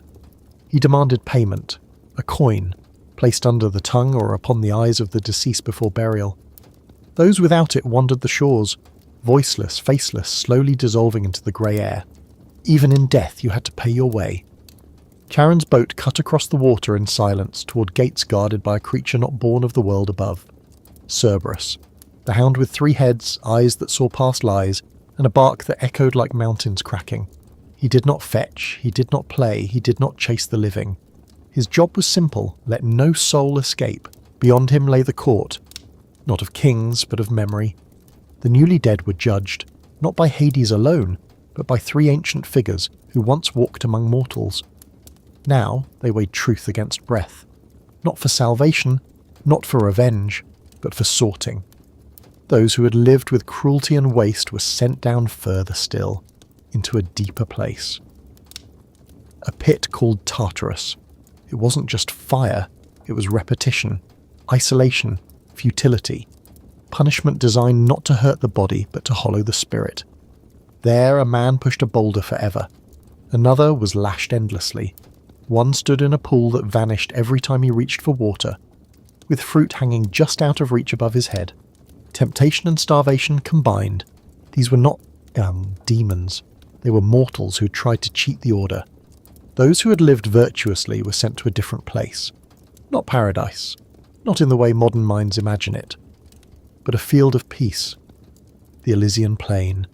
Sunlight, soft grass, music in the wind. A place to rest. Not in reward, but in recognition. And for a rare few, reincarnation was offered. A chance to live again, to walk once more beneath the sun. But to return, they had to drink from Lethe, the river of forgetting. Only by releasing memory could they begin anew. But most did not go to Tartarus, or to Elysium. They wandered the asphodel meadows, not tortured, not celebrated, just there. Shades of themselves, wearing the outlines of who they had been, but without colour, without passion. Their names barely spoken by the living, their stories unfinished, their joys and regrets blending together into something numb. To live well in the world above was no guarantee of light below. The underworld wasn't built to satisfy, it was built to endure. Hades himself was not a monster. He didn't chase death or demand sacrifice, he upheld boundaries, respected contracts. He was just, but he was also final. Once you crossed his threshold, you did not return, at least not without cost. There were those who tried. A hero once ventured down to retrieve his mother, another his bride. They met ghosts, spoke to kings, walked among phantoms, but few succeeded. Most who tried to bring back the dead failed, not because they were weak, but because the weight of memory was too strong. Or the gods intervened. Even Persephone, the queen of that realm, had once lived in sunlight. She was a daughter of spring. She danced in meadows, wove flowers into garlands, until the day the earth cracked beneath her feet, and Hades rose to claim her, took her as wife, not through love, but through hunger. He bound her to him with fruit, 6 pomegranate seeds eaten in ignorance, and by that act she was his. But the world above cried out. Her mother, Demeter, goddess of the harvest, withered the crops in mourning. The earth grew barren, famine spread, and so a deal was struck, 6 months below, 6 months above, spring and winter, life and stillness. Persephone became a symbol of transition, of inevitability, not just death but the rhythm of it, the pulse of change. In the underworld she was not helpless. She ruled beside Hades, cloaked in silence, watching with eyes that no longer wept. She knew what it meant to lose and to remain. That was the underworld's deepest truth. It was not about fear, it was about permanence. There were no second chances unless fate itself permitted it. And even then, the dead often looked back, haunted not by demons, but by memory. There's a tale of a woman who killed herself, hoping to escape shame, but death didn't wipe the slate. She carried that guilt across the river. It sat beside her in the boat, whispered to her in the meadows. The dead did not forget who they had been. They simply no longer had the tools to change it. This is why the Greeks were so obsessed with legacy. If you could not live forever, if you could not avoid the grey plane of shadows, then you could at least be remembered. Not by the gods, but by the living. Stories became resurrection. Names etched into stone became defiance. A song sung by generations became a kind of immortality. Because while the body fell into shadow, a memory could burn brighter than fire. So they built tombs, wrote epics, sculpted faces into columns, and those who passed into the earth knew that the only light left to them came from above, from the voices of descendants who still spoke their name. The underworld in its silence was never empty. It pulsed with footsteps, with sighs, with the slow erosion of identity. The gods offered little help. Hades did not speak to the living. Persephone appeared in dreams sometimes, but the dead had to find peace on their own, in solitude, in repetition, or in fading. The underworld was not hell, but it was not home. It was the mirror that waited for every breath to end. And in that mirror you didn't see punishment. You saw what was left of you when everything else had been taken. The Greeks didn't sugarcoat it. They didn't offer gates of pearl or endless reward, they offered honesty. Even in myth, death was not romantic. It was a path, dark, narrow and absolute, and still they found ways to honour it. With coins, with fire, with songs sung softly over graves. Because while death took, memory could still give. And in that fragile offering, mortals found the only light that pierced the mist. Not from Olympus, not from below, but from those who remembered them. That perhaps was the most sacred belief of all. To understand the world the Greeks imagined, you must first accept something that shakes the foundation of most belief systems. The gods were not perfect. They were not symbols of virtue. They were not wise elders or gentle guides. They were in every sense magnified reflections of the people who worshipped them. Lustful, proud, deceitful, loyal, violent, clever, jealous, protective, wrathful. They were everything humans were, but without limits. These were not gods of mercy, they were gods of consequence. At the centre of Olympus stood Zeus, not because he was kind, but because he was the strongest. His throne was carved from storms. His eyes held lightning, his voice cracked mountains. But his loyalty flickered. He was a husband in name only, and his wife Hera knew this all too well. Yet she didn't turn her fury on him. She turned it on those he touched. Zeus came to mortals in many forms. A swan, a bull, golden rain. He seduced, tricked, stole. He left behind children, some cursed, some glorified. And Hera, queen of the gods, made those children her target.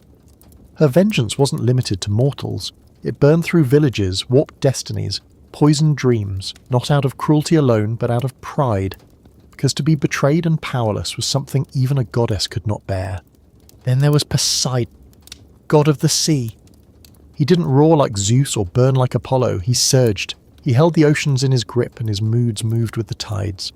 Calm one moment, cataclysmic the next. Ships vanished beneath his temper, entire cities drowned. He built kingdoms beneath the waves, claimed mortals as lovers, and spawned children with fins and teeth.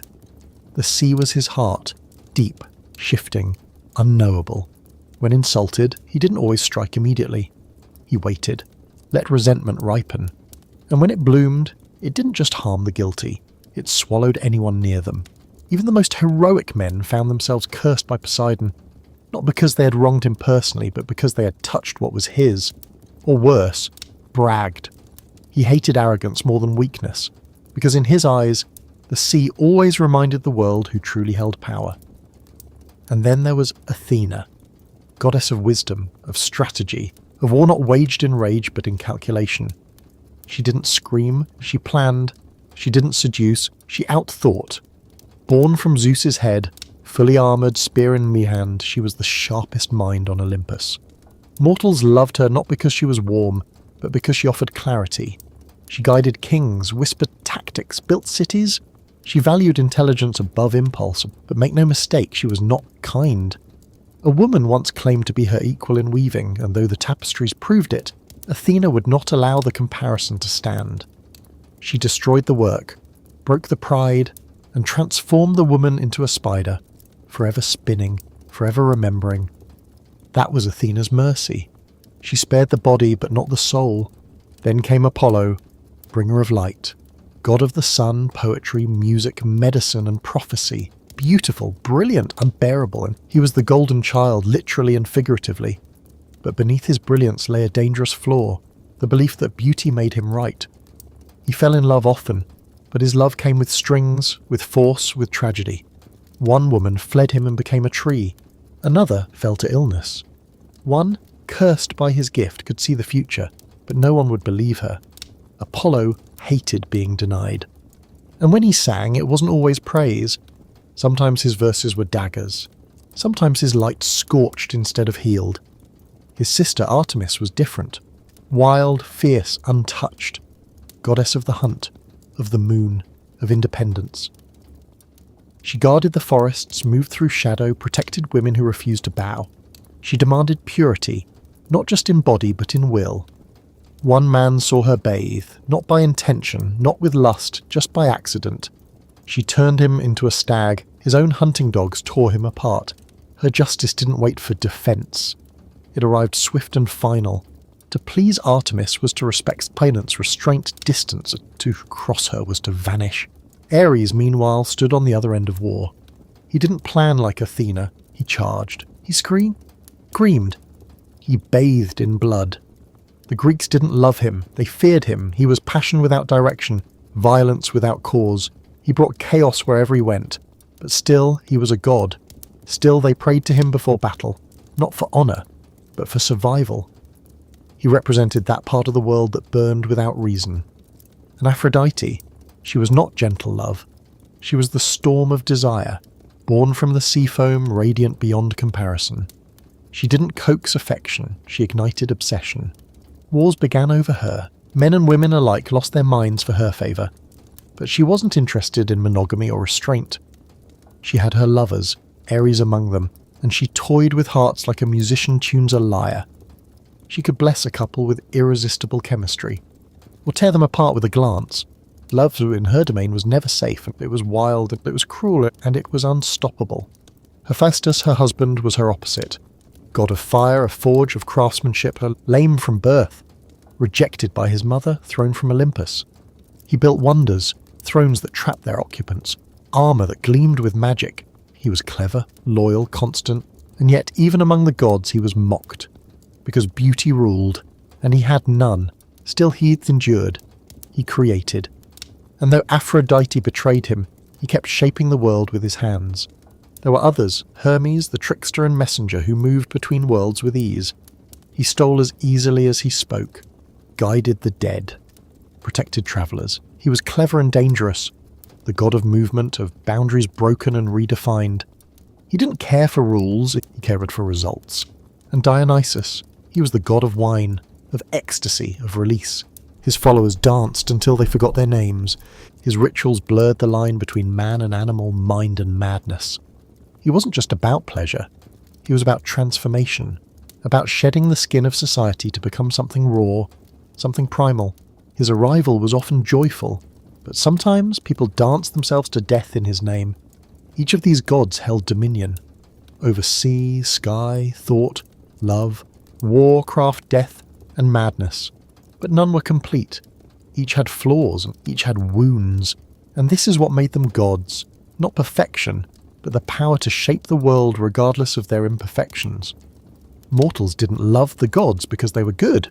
They loved them because they understood them, because the gods bled, betrayed, raged, laughed and mourned. They lived with intensity, with hunger, with force, but most importantly, they mattered.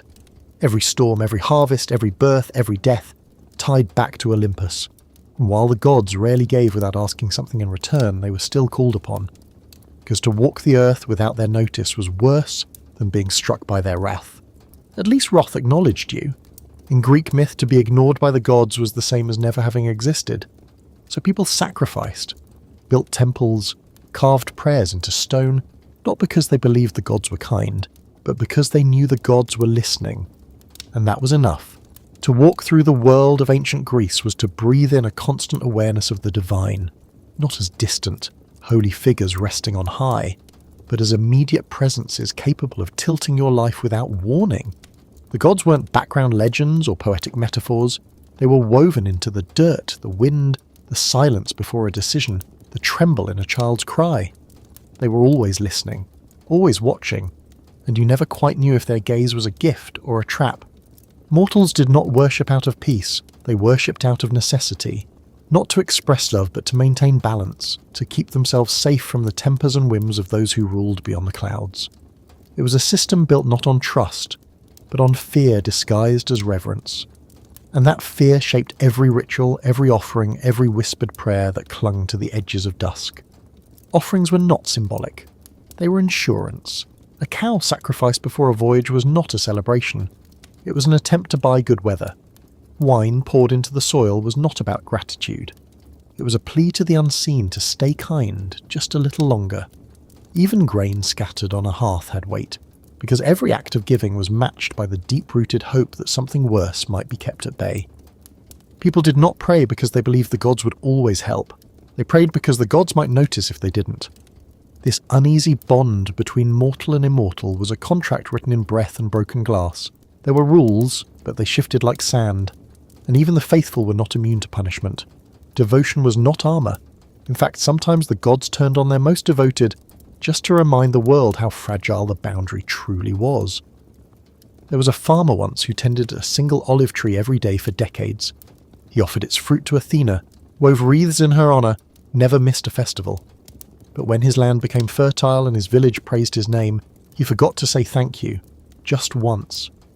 That year the sun scorched his crops, his animals grew sick, and when he went to the temple to ask why, no voice answered, just the sound of wind moving through the branches of a now barren tree. That was the price of neglect.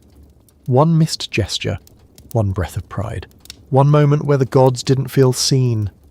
For mortals, the challenge wasn't just obedience, it was guessing the mood of beings who changed like weather.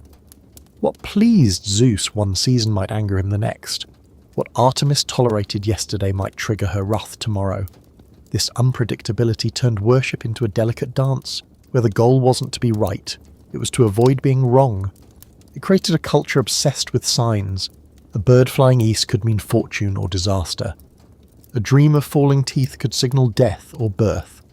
An unexplained ache in the ribs might be the gods nudging you or condemning you. Temples became the heartbeat of cities. Priests didn't just bless, they interpreted. They mediated, they warned. Their words carried the weight of invisible threats. To ignore them was to gamble not just with your soul but with your harvest, your children, your peace. When war loomed, the first question wasn't strategy, it was sacrifice. Before ships sailed, blood was spilled. Before kings made alliances, omens were read. A goat's liver could decide the fate of nations. A single crack in a turtle shell could change history.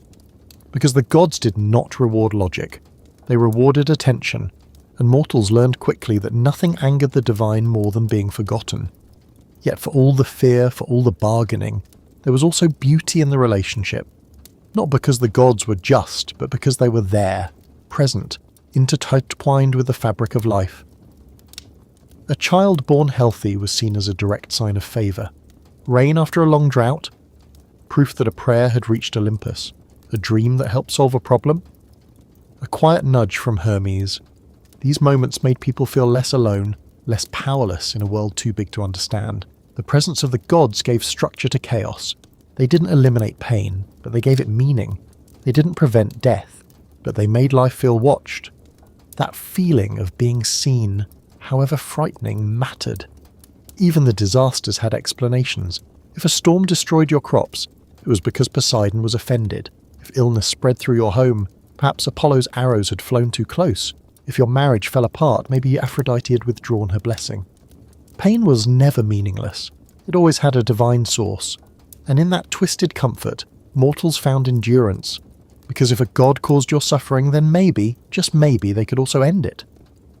So people built their lives around appeasement. Marriages timed with festivals. Children named after deities. Homes constructed with altars embedded in the walls. Even food was shared with the divine. The first slice, the first drop, the first breath, always offered up, invisible hands hopefully reaching back. And when disaster did strike, they didn't curse the gods, they asked what they'd done wrong. That was the tragedy of the mortal-divine relationship in Greece. No matter how unfair the blow, the blame curled inward. Because to accuse the gods of cruelty was to invite more of it. It was safer to assume fault. And in that self-blame, the system endured. Generation after generation, families taught their children not just to obey, but to anticipate, to listen, to read signs in the wind and patterns in ash, to kneel not just with reverence, but with strategy. Because prayer in this world was a form of survival. And yet, some dared to challenge the balance. Some mortals, gifted or proud, tried to elevate themselves, to break free from the cycle of offering and fear. They paid dearly. A healer once discovered herbs that could bring the dying back. His hands glowed with wisdom, but when he succeeded one too many times, the gods intervened. They did not bless him. They struck him down, because immortality was their realm, and he had wandered too close. A man who sang so beautifully that animals wept, rivers stopped, and trees leaned in to listen. He thought his gift might be enough to reclaim his dead wife. He nearly succeeded, but at the edge of light he doubted. He turned, and in that breath the gods reminded him art could move the world but not undo fate. Every attempt to rise too high was met with a fall. Mortals weren't hated, they were contained, taught their limits by story, by punishment, by myth. Yet still some stories slipped through. Moments where mortals found peace in their connection to the divine, not through fear but through clarity. An old woman who welcomed strangers with bread and water, not knowing they were gods in disguise. Her kindness spared her village when the flood came. She and her husband were transformed, not into rulers or warriors, but into trees, twined together forever, rooted in the place where love had once opened a door. Small kindness rewarded, not with power but with permanence. These moments reminded the Greeks that the gods weren't always cruel, just indifferent. And sometimes, if the wind shifted, that indifference could become grace. But it was never predictable, never guaranteed. In this dance between human and divine, trust was replaced by pattern, by ritual, by repetition. And so the Greeks prayed, not for justice, but for consistency, not for love, but for survival.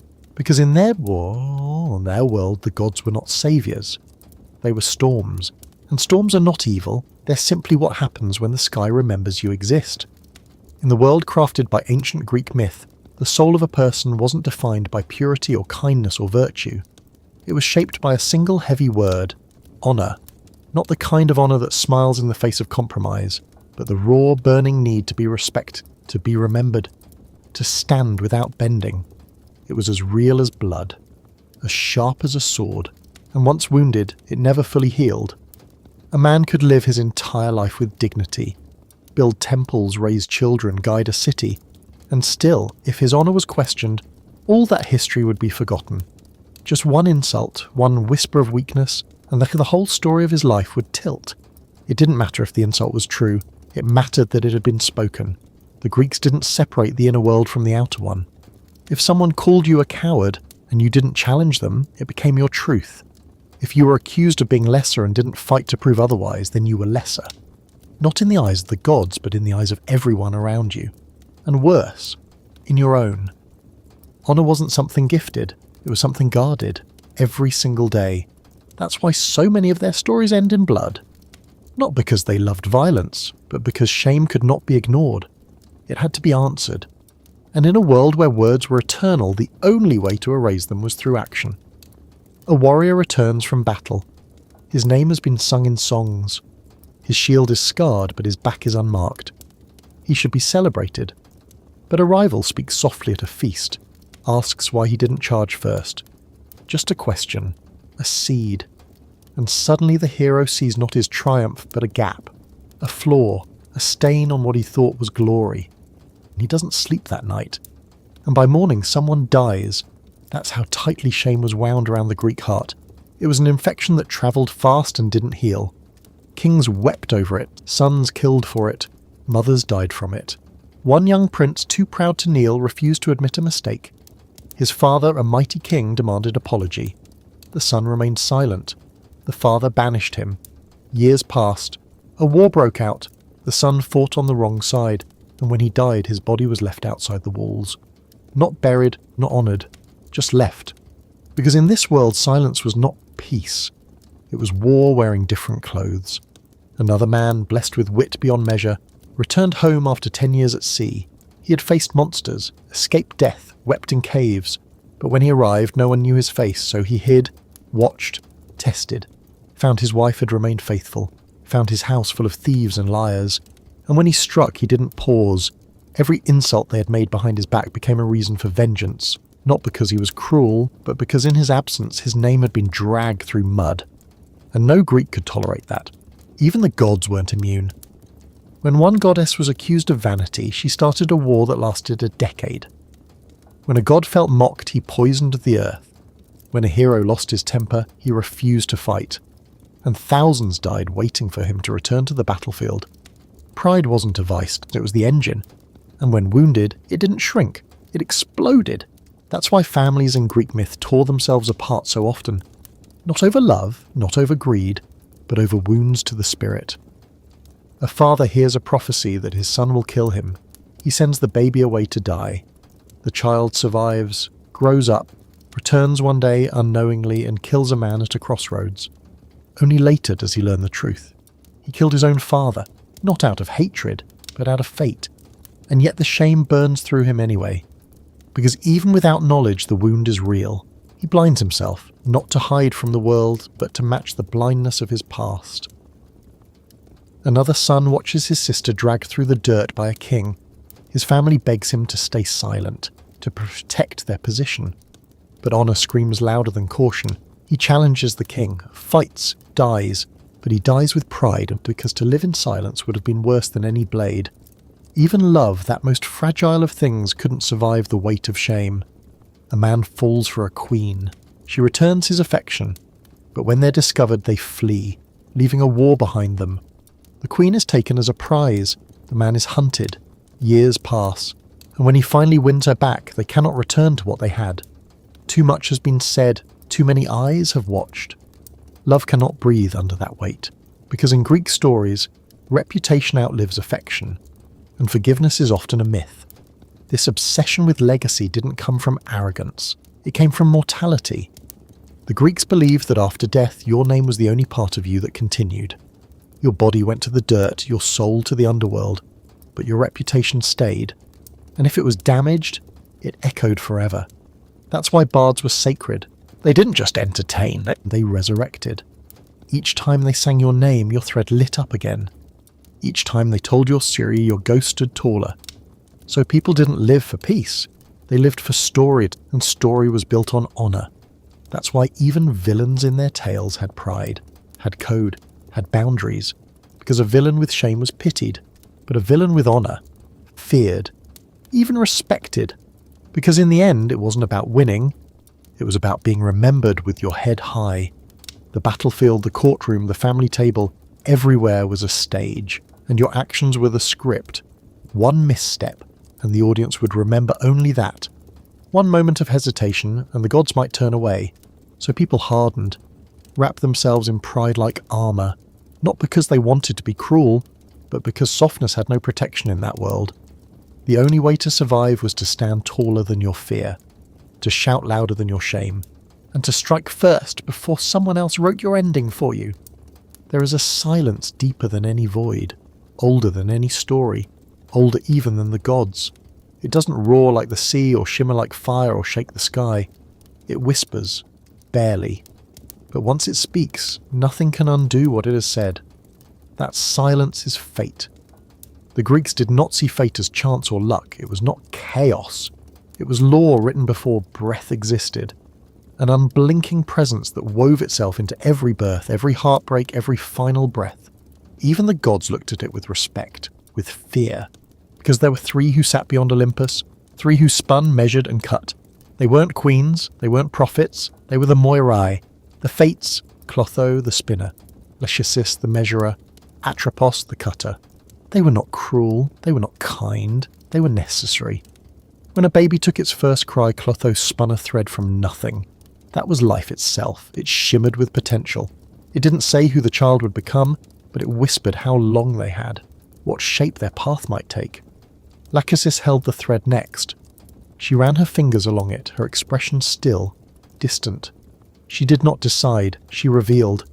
Her measurements weren't choices, they were discoveries. And then came Atropos, holding a pair of shears sharper than memory.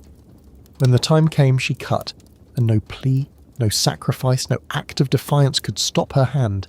Even the mighty felt her touch, a warrior in golden armour, blessed by gods, undefeated in battle.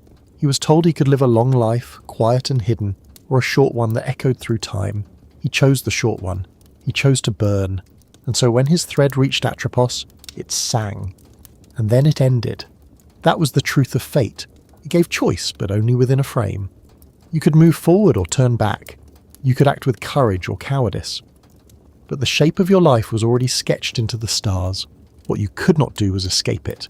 Many tried. None succeeded. A king once heard a prophecy. His child would be the death of him, so he ordered the infant destroyed. The child survived, was raised by strangers, and years later, by chance, or by the hidden pull of the thread, met a man at a crossroads and struck him down. That man was the king, the father. In trying to escape fate, he'd created it.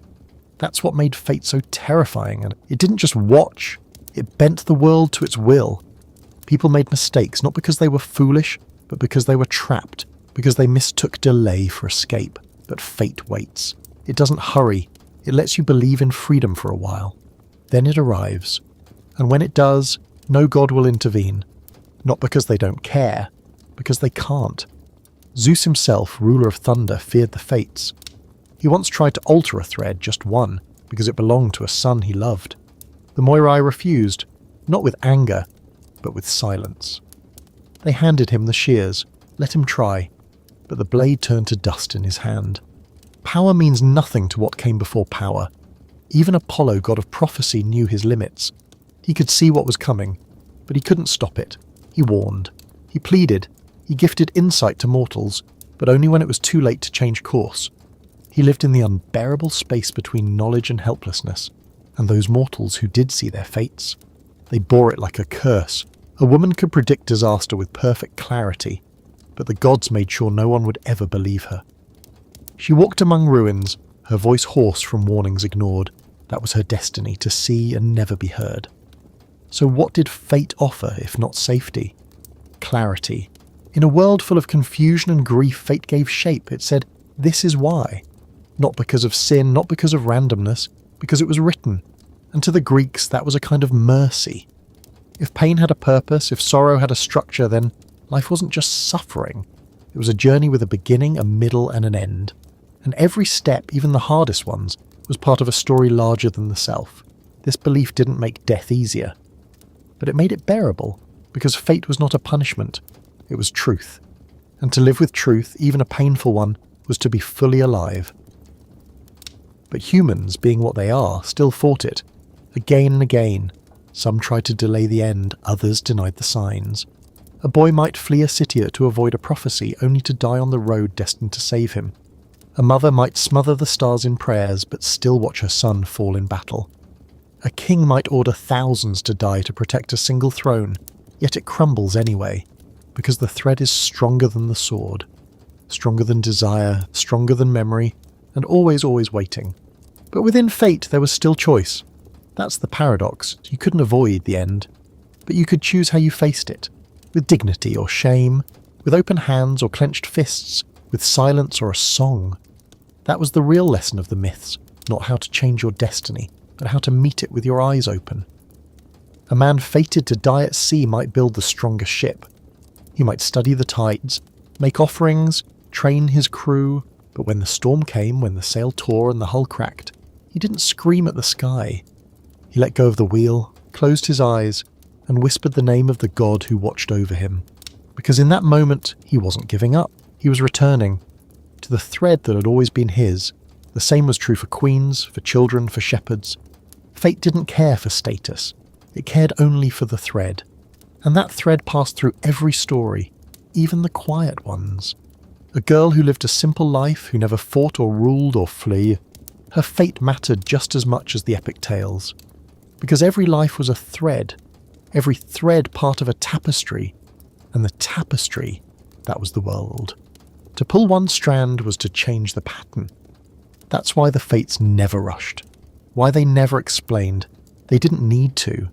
They saw everything from above, saw how a betrayal in one village would ripple into a war across the sea, saw how a kindness in a market would one day save a life in a fire.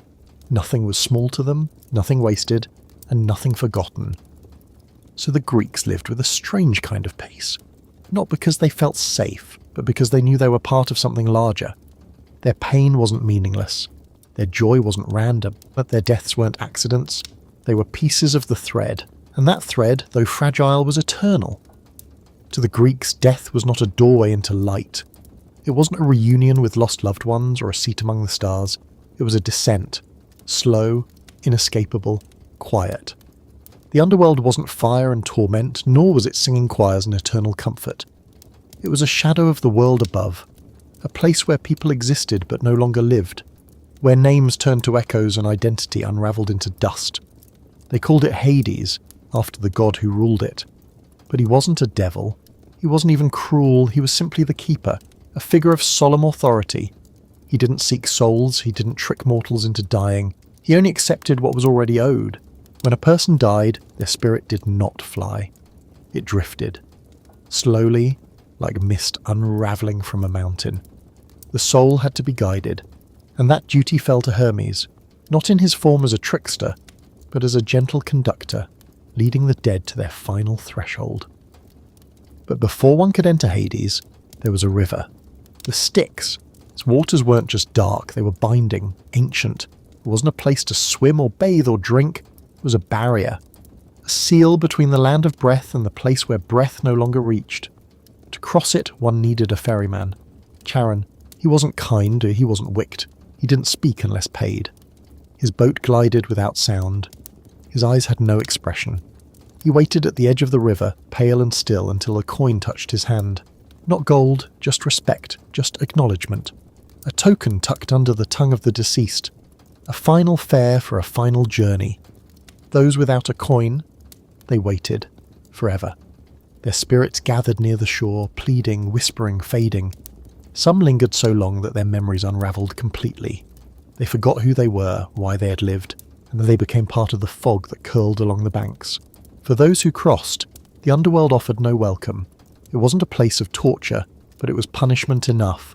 There was no sky, no wind, just endless grey, a dull hum of voices, shadows brushing past one another without connection.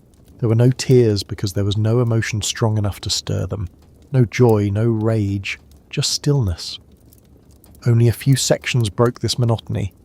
There was the Asphodel Meadows. This was where most souls went, not because they had sinned, but because they had done nothing remarkable.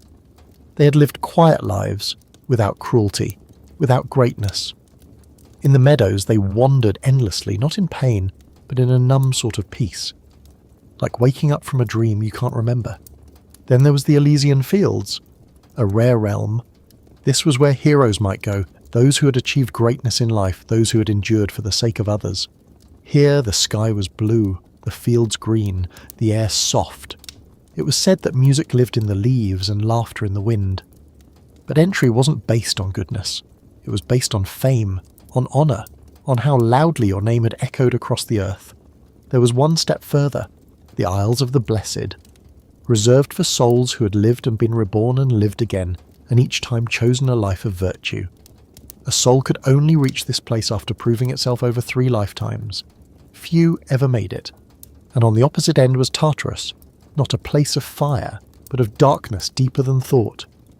This was where the worst were sent. Tyrants, oath-breakers, the unrepentant. Their punishments were crafted not just to hurt, but to reflect.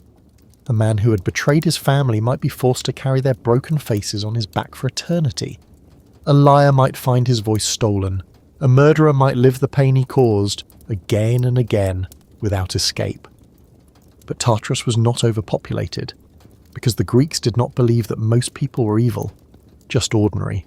And for the ordinary there was the quiet, and sometimes the quiet was worse, because it meant being forgotten. To the Greeks, memory was everything.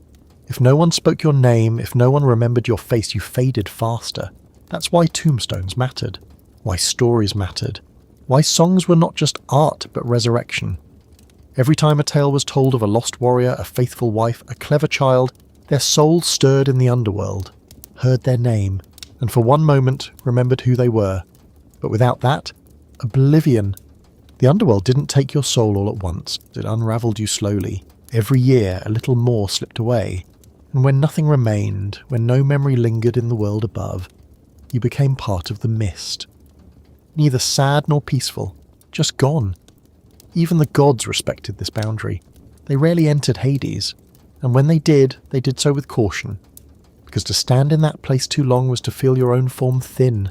Even divinity frayed in the presence of so much forgetting. But there were exceptions.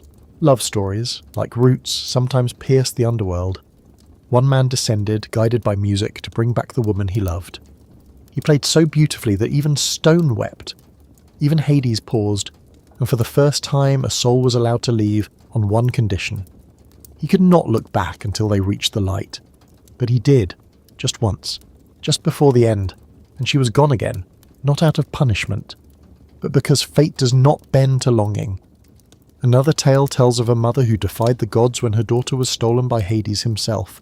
The earth withered in her grief. Nothing grew, no crops, no flowers, no life. The gods relented, struck a bargain. Her daughter would spend half the year above, half below, and so the seasons were born.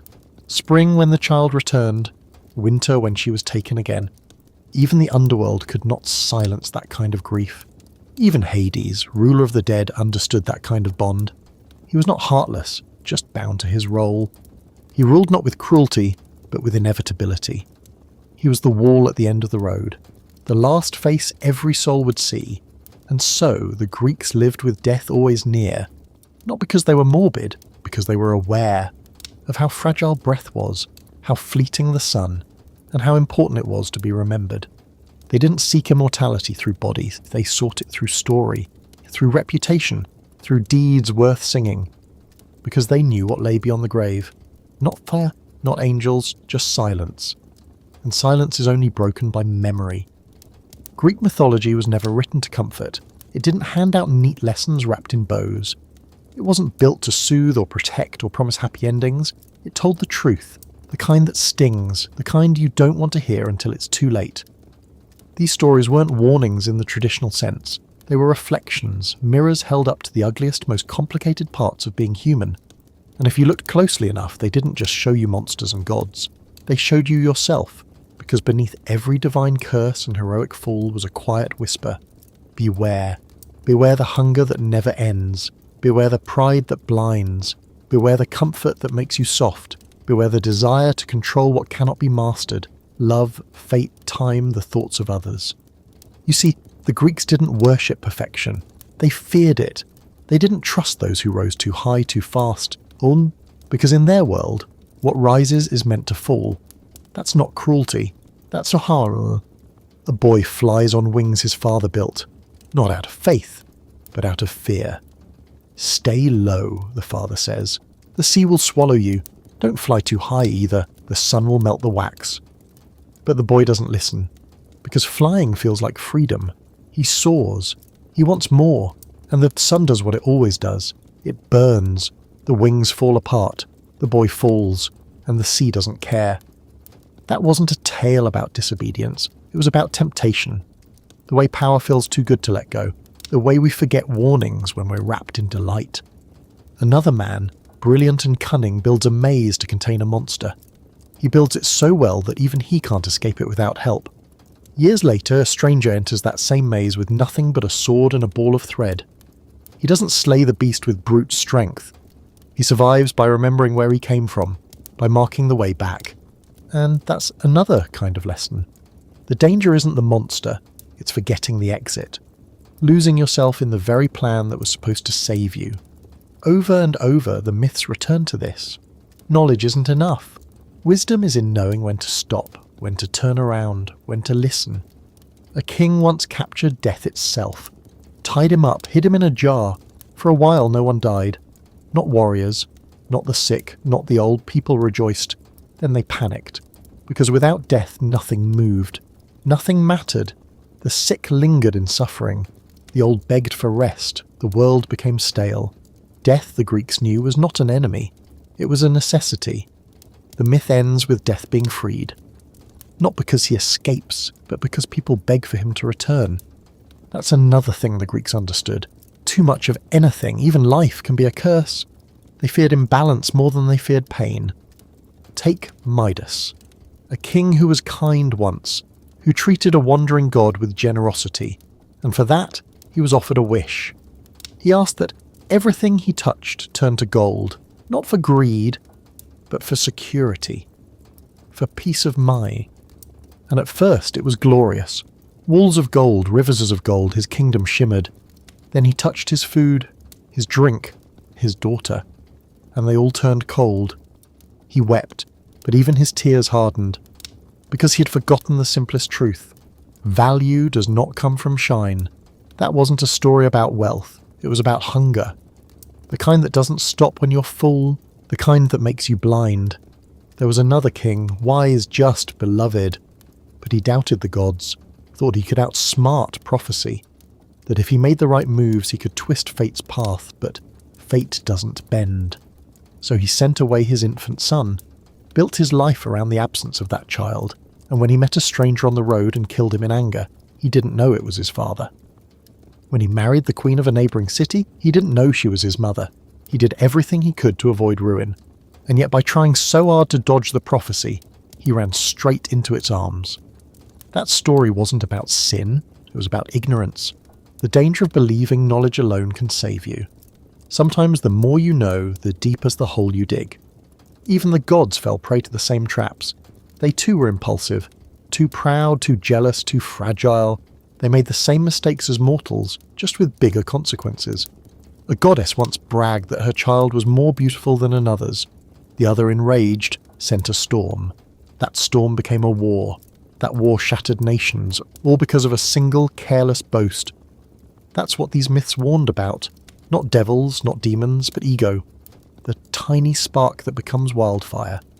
A mortal woman once said she was a better weaver than Athena, and she was. So the goddess burned her pride and humiliated her. The girl, shamed, tried to end her life, and in that moment Athena felt something rare. Sorrow. She spared the girl, but changed her into a spider, doomed to weave forever. Because excellence isn't always celebrated. Sometimes it's punished. And that too was a truth the Greeks didn't flinch from. The world isn't always fair. Goodness doesn't guarantee safety. Beauty doesn't shield you from cruelty. Even loyalty can be twisted. A man serves his country, fights for a decade, loses friends, nearly loses himself. When he returns, the world he fought to protect has changed. Strangers live in his home. His name is forgotten. His wife, faithful, is cornered by the men who mock her. His son doesn't recognize him. He's not welcomed. He's tested. He hides his identity, observes, plots, and when he strikes, he does so with fury, not because he's angry, but because he's been erased. And being erased to a Greek hero was worse than death. Because if you are not remembered, you never truly lived. That's why memory was sacred, why stories mattered, why names were spoken at feasts. To be remembered was to resist the underworld, to linger. Even the quietest myth carries this. A woman who welcomes travellers with kindness, never asking who they are. When the gods come, disguised, she treats them with humility. They reveal themselves, spare her, turn her home into a temple, because true virtue needs no witness.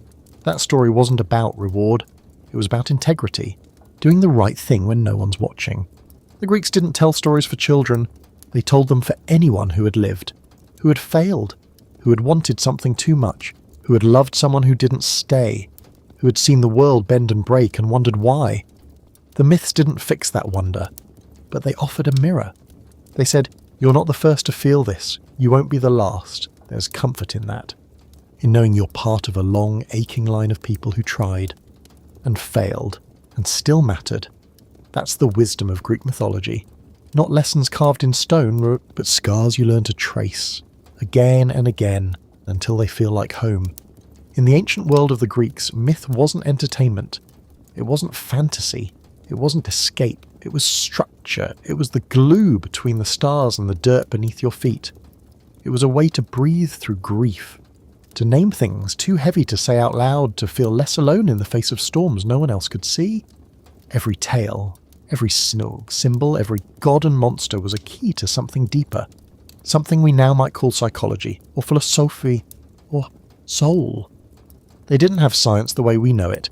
They had myth.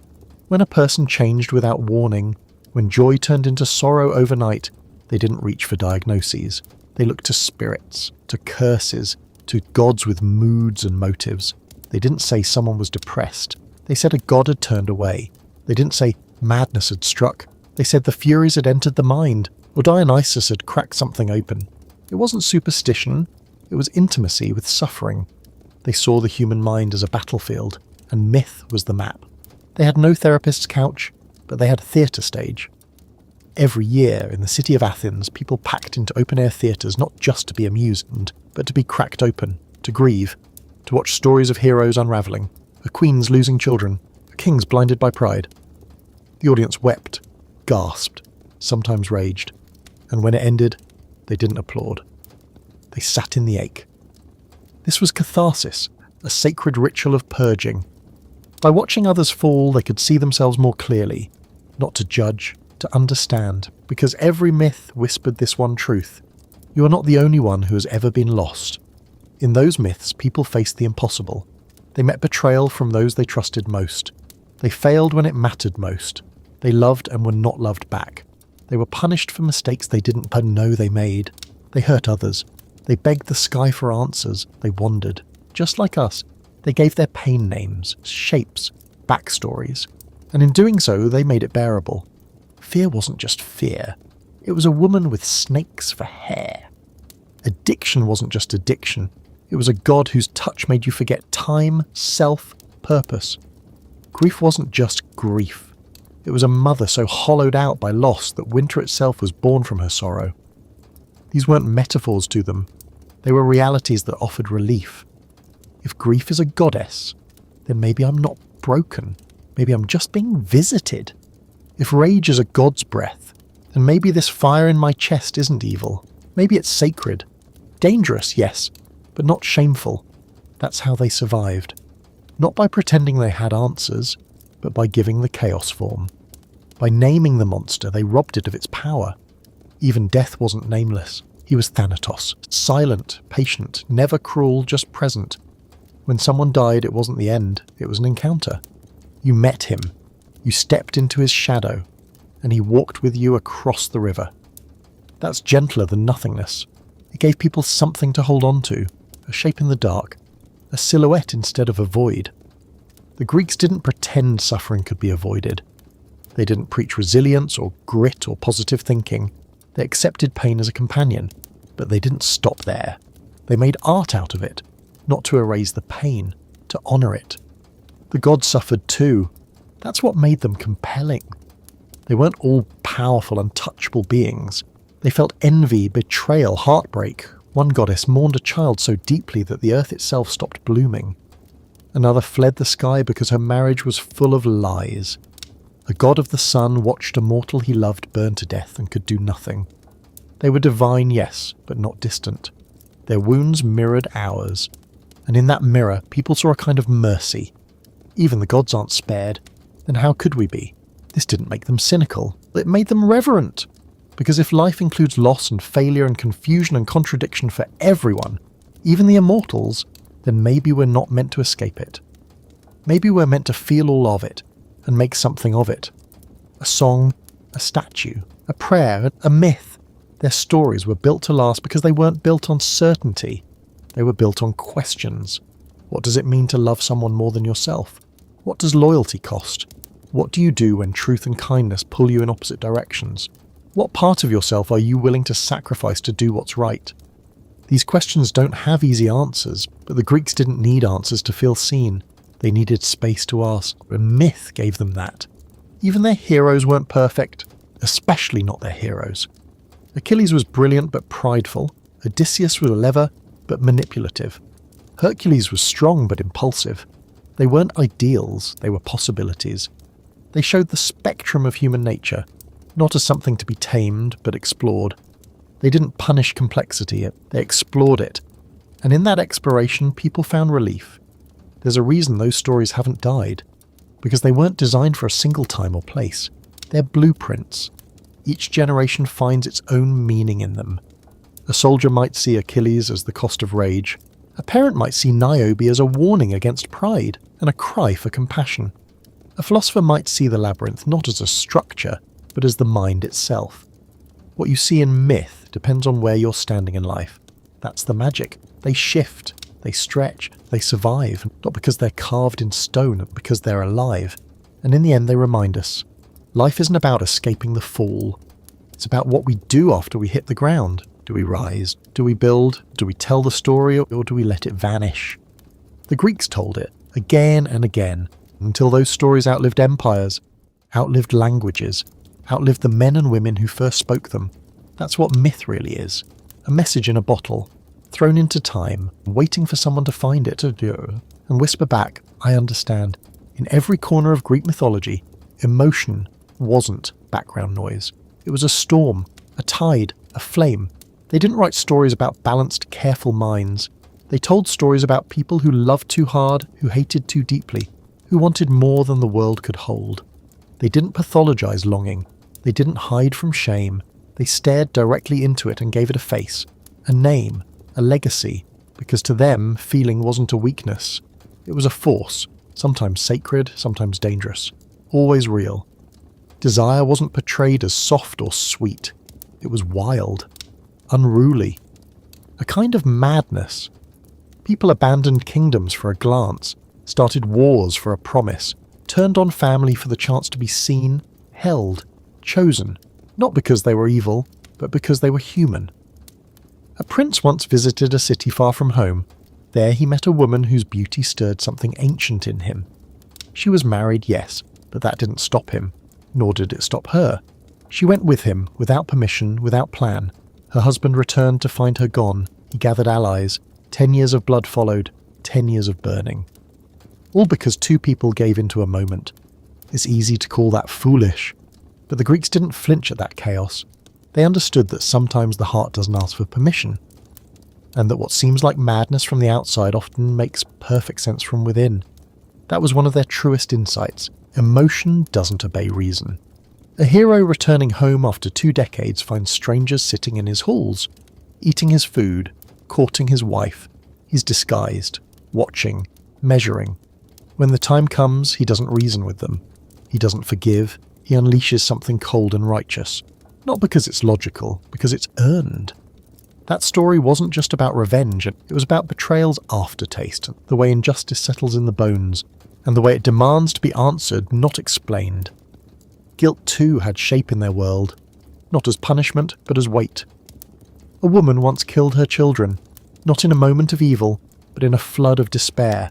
Her husband had betrayed her, replaced her. She felt erased.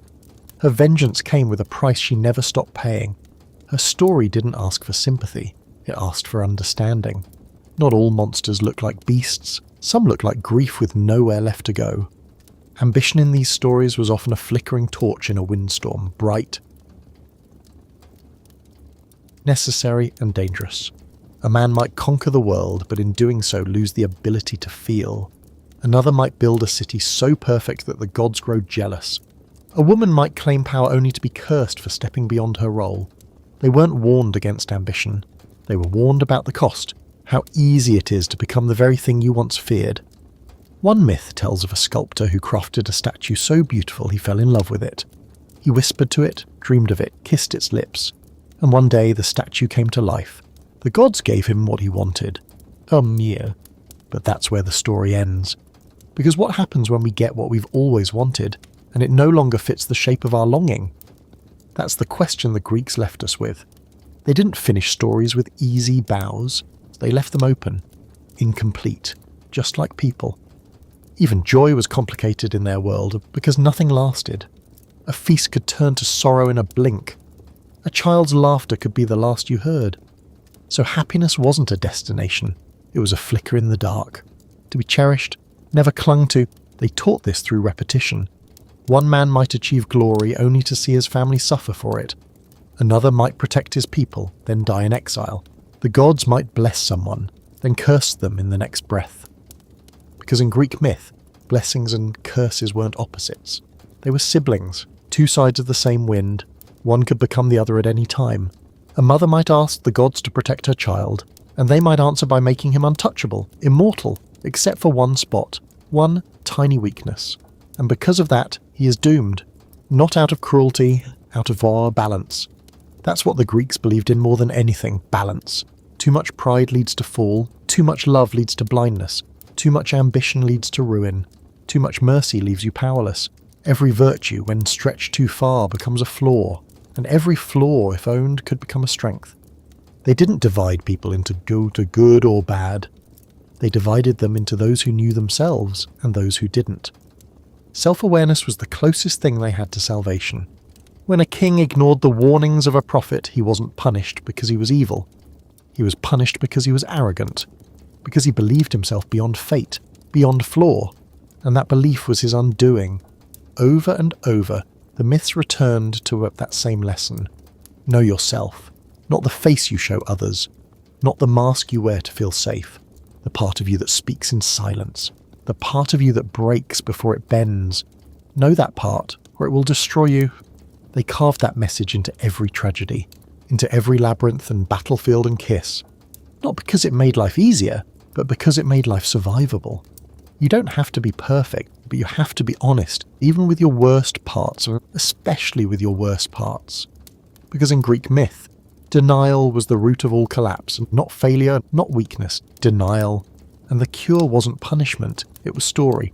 Tell the truth out loud, in myth, in metaphor, make it beautiful, making it terrifying, and make it last. That's why they kept telling these stories for generations, to remind each other, to remember who they were, to say, I've been there too, I've made mistakes too, and I'm still here, still singing, still standing, even after the gods turned their faces, even after the world split, even after love left me behind. Because emotion is not the enemy. It's the thread that ties us to each other, to the past, to the stories, to ourselves. When the Greeks looked up at the night sky, they didn't see emptiness. They didn't see cold stars suspended in nothing. They saw stories pinned into the heavens. They saw arguments and affairs and jealousy and grace woven into constellation. The sky wasn't distant. It was a ceiling full of reminders. The gods weren't beings of unreachable virtue. They were not perfect. They were not immune to pettiness or to loss. They were us, sharpened, magnified, lit with fire from within. Zeus ruled from above, but his throne was built on thunder and suspicion. He wasn't the picture of calm wisdom. He was unpredictable. He was generous, yes, but only when it suited his vision of order. He loved deeply. He also deceived often. His loyalty to Olympus didn't stop him from breaking vows or punishing mortals with storms they didn't always deserve. To serve Zeus wasn't to serve justice, it was to serve balance, as he defined it. And even he lived in fear, not of other gods, but of fate. The same invisible hand that wrapped itself around mortals wound its fingers around gods too. Zeus could hurl lightning, but he could not undo what the Moirai had already spun. Then there was Hera, his queen. Not a silent partner, not a gentle matron, she was fury. She was pain in its most refined form. She had been betrayed so many times that her anger became legend. But she didn't lash out blindly. She punished methodically. She turned rivals into echoes, into peacocks, into smoke. But her rage wasn't without origin. It was born of humiliation, of power denied under the pretense of devotion. She was the goddess of marriage, and no one lived its cost more than she did. People feared Hera, but what they really feared was the reminder: loyalty doesn't always bring peace. Poseidon lived beneath the waves, brooding. He was not gentle. He churned the sea when slighted. He shattered cliffs when forgotten. But he also offered sanctuary to the lost, built cities beneath the salt. His realm was full of contradiction, chaos and rhythm, calm and wrath. He ruled the ocean, and the ocean in turn mirrored his soul, restless and vast. Athena stood apart from all that, born not from a womb but from a thought, literally from Zeus's skull. She was intellect shaped into armour, logic made divine. She didn't seduce, she strategized. She didn't weep, she calculated. And yet she loved humanity deeply. She gifted them tools, taught them skills, guarded cities. But she also withheld softness. She punished emotion when it clouded reason. To follow Athena was to elevate your mind above your urges, but not everyone could or should follow that path. Then came Aphrodite, born from sea foam and blood, the embodiment of desire. People misunderstood her as shallow, as merely the goddess of beauty, but she was more than surface. She was the pull that shapes destinies, the want that ruins kings, the hunger that carves history. She didn't need to command armies. She could end wars with a glance. And sometimes she did, because her power wasn't brute. It was intimate, unavoidable, irresistible. She reminded everyone, the heart moves quicker than the sword, and sometimes it's sharper. Then there was Apollo, sun god, healer, archer, prophet. He stood for clarity, for light, but his love burned those who received it. He saw the future but couldn't change it. He spoke in riddles, not because he wanted to be cryptic, but because some truths are too large to say plainly. He was order-made melody, but when his pride was wounded, he could unleash plague. Even music in his hands could kill. Dionysus, his twin in some myths, his opposite in spirit. Where Apollo structured, Dionysus unravelled. He was the god of wine, of frenzy, of boundary loss. To worship him was to abandon logic, to let go, to dissolve. His rites were filled with screaming and ecstasy and collapse. He gave permission to feel everything without filter. But that release came with danger. Many who followed him never returned to themselves, because some parts of the soul once released cannot be recaged. These gods weren't symbols of control, they were teachers through contradiction. They lived in extremes. To love one of them was to risk being broken by them. Artemis guarded the wild, untouched by romance. She ran with hounds and hunted beneath the moon. She didn't need approval. She was whole, independent. But those who crossed her, those who disrespected her autonomy, met a swift and merciless end. She didn't forgive. She didn't explain. She defended her space with the kind of force reserved for those who have had to fight to keep it. Hephaestus, the god of forge and fire, wasn't handsome and he wasn't graceful. He limped, he sweated, he worked alone, and yet he crafted the weapons of gods, the armour of heroes, the chains that bound titans. His rejection made him bitter, yes, but his skill made him necessary. He proved that value isn't always visible, that brilliance doesn't need to be beautiful. Then there was Hestia, quiet and constant. She didn't rage, she didn't shine. She kept the hearth lit, tended flame. Her presence wasn't loud, but it was vital. She made homes sacred, gave warmth its meaning. Without her, the gods would have had a palace, not a sanctuary. She reminded them, and mortals, that the smallest things often hold the most peace. And then, beneath them all, ruled Hades. Shadowed, feared, not evil, but inevitable. He didn't seek out souls, and he received them. The wound remains, and so does the fire, still burning, still waiting to be carried forward. In every myth the Greeks told, beneath the layers of magic and monsters, one question lingered like smoke: who holds power, and who pays the price? It wasn't just about gods reigning from thrones of gold or kings draped in crimson robes.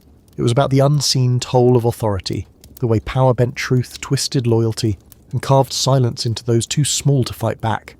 They knew what it was to feel powerless, to bow, to obey. But they also knew how dangerous the powerful could become when no one questioned them.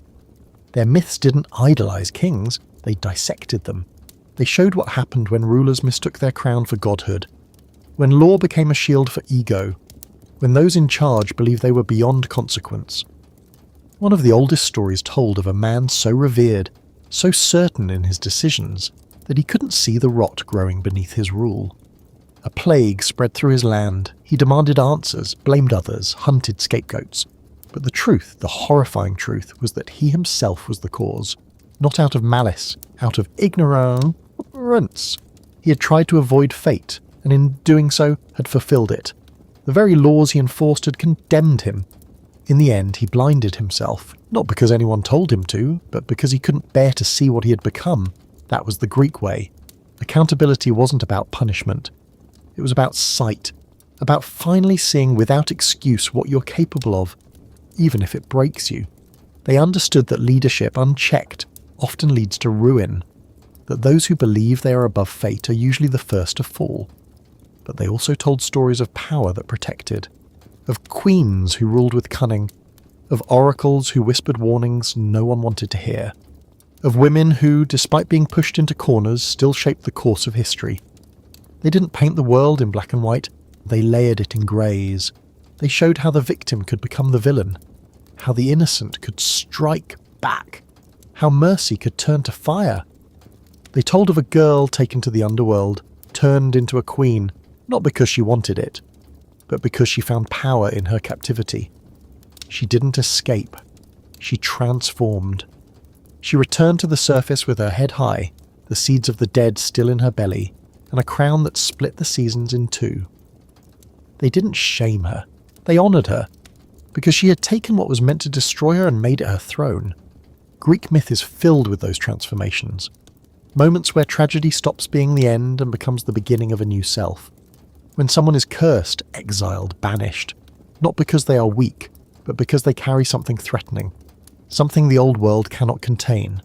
They told of women burned for speaking too clearly, of men punished for dreaming too loudly, of prophets cursed not to be believed because truth, raw and unfiltered, is too dangerous for comfort, and they made sure those people were not forgotten, because the Greeks understood something many have since buried.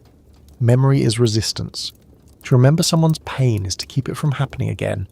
To speak their name is to pull them back from silence.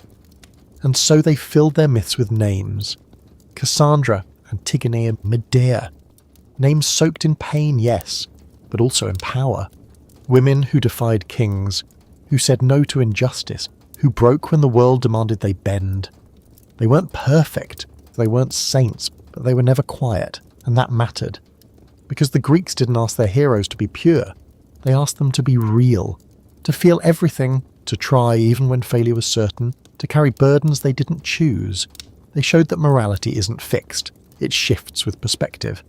That sometimes to do the right thing is to be hated. Sometimes it's to be alone. To bury your brother even when the king forbids it. To protect a stranger even when it costs you your life. To tell the truth even when no one listens. They believed in the courage of that kind of power. Not the kind that commands armies. The kind that stays true to itself. They also knew that power without restraint turns divine beings into tyrants. That's why their gods were flawed. Why they were cruel and kind, generous and jealous. Because power corrupts, even when it comes wrapped in immortality. Zeus, the highest of gods, couldn't keep his hands clean. He acted without consent. He punished without mercy. And yet he ruled. That contradiction wasn't ignored. It was confronted, over and over. The myths didn't justify it, they exposed it. Because if the gods could fall into arrogance, what chance did humans have? So they taught humility, through suffering, through loss, through the crumbling of empires. They reminded people that power is not just a gift, it is a weight, and those who carry it must answer for what they do with it, even if no one is watching, especially then. But they didn't only show the dangers of power. They showed its necessity, its potential, in the hands of the right heart. A young man might ride into battle not for glory but for love. A girl might challenge a goddess, not out of pride, but out of hunger for recognition. A son might defy a curse, not to win, but to protect his people. And sometimes, just sometimes, that power led to peace, to healing, to a new way forward. Not always, but enough to keep hope alive. Because myth isn't just a warning, it's also a wish, a prayer that someday someone will get it right. Will rise and rule with both strength and tenderness. Will love without control. Will lead without ego.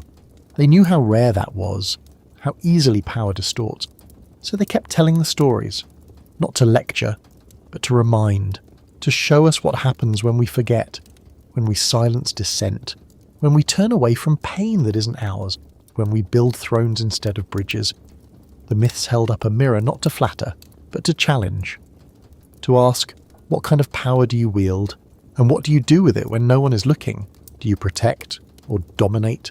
Do you listen or silence? Do you build others up or tear them down to feel taller? These questions mattered to the Greeks because they knew civilization itself depended on the answers, and because they knew power never stays in one hand forever. One day you are king, the next you are legend, or worse, forgotten. So they sang, they etched, they remembered.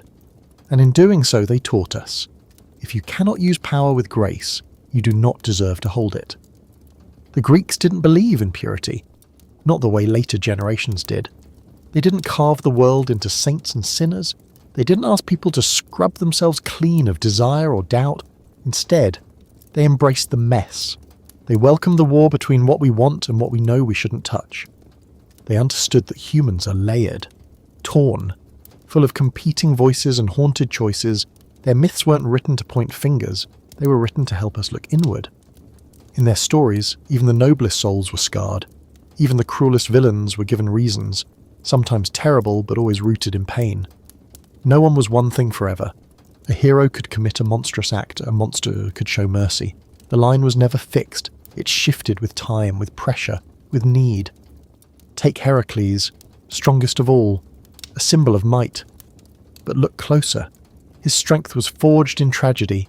He was tricked into murdering his own family, his wife, his children, by a goddess who hated his existence. Madness overcame him. He didn't know what he was doing. When clarity returned, the grief nearly destroyed him. But instead of collapsing, he sought redemption. Not forgiveness, redemption. He took on impossible labours, fought beasts that should have killed him, carried the sky itself on his shoulders, not to prove he was good, but to prove he hadn't given up on his soul. That's what redemption meant to the Greeks, not erasure, not perfection, but the refusal to become what your worst moment tried to make you. They didn't believe in clean slates. They believed in persistence. Another man, cleverer than most, tried to build a new life on the ruins of war. He'd fought for 10 years, seen gods intervene and friends fall. On his journey home, he encountered witches, monsters, storms and temptation. And yet, the greatest danger he faced wasn't out there. It was inside, his pride, his hunger to be known, to be praised. Every time he thought he had escaped the gods, they reminded him, hubris has a cost. That word, hubris, it echoed through every Greek myth. It wasn't just arrogance. It was the moment someone tried to rise above the limits of being human, to claim the heavens, to speak louder than fate, to rewrite what had already been spun. And it always ended in collapse, not because the gods were petty, but because the Greeks believed balance had to be kept. You can dream, you can strive, but if you forget your place in the fabric of things, the fabric will tear. Even those who meant well could fall. A king who tried to save his family might sentence an innocent man. A mother protecting her child might unleash a curse. A man desperate to reverse death might look back too soon and lose everything. The myths didn't warn against feeling. They warned against control. the need to master what should be accepted, the refusal to let time move as it must. They told of a woman who loved so fiercely she followed her husband into the underworld. She bargained, she begged, she won his release. But there was one condition. Don't look back. Trust. Just trust. But she couldn't. Or maybe he couldn't.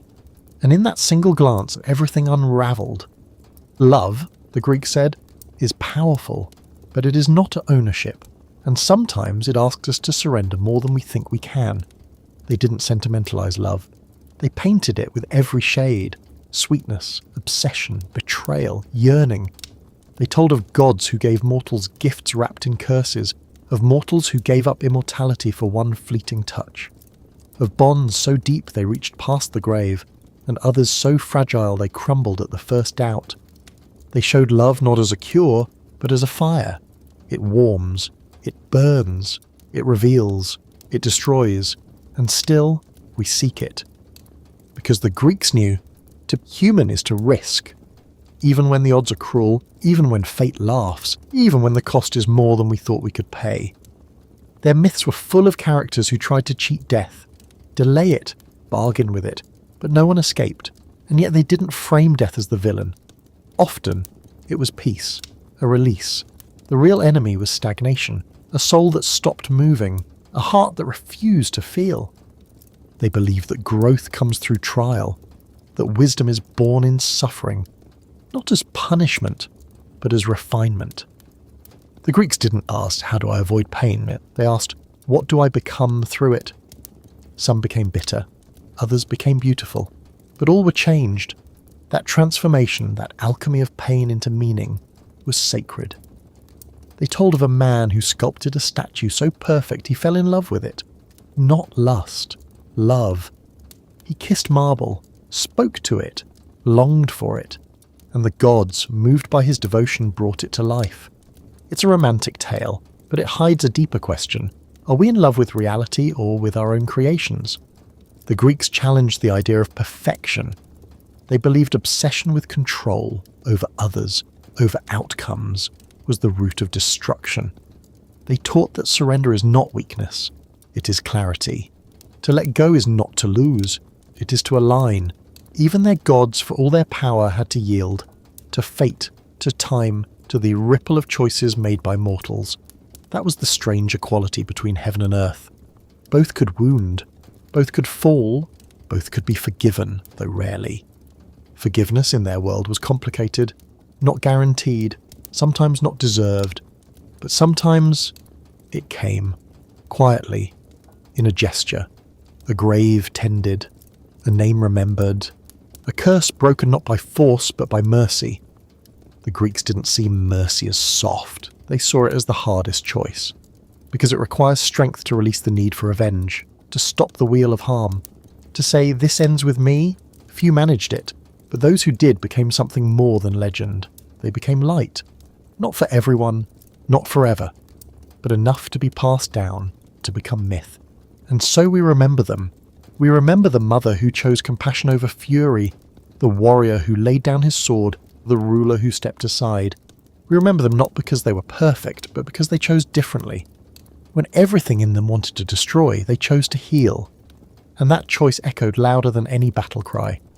Greek myth is full of screams, but it's also full of silences, heavy ones, sacred ones.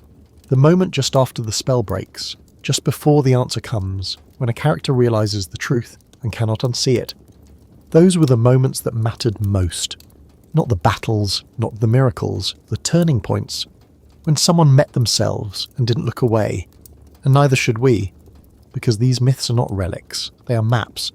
Not to treasure, to truth, messy, raw, unfinished, just like us. Greek mythology didn't promise happy endings, it promised understanding. A way to sit beside your sorrow without trying to fix it. A way to name your hunger without being ashamed.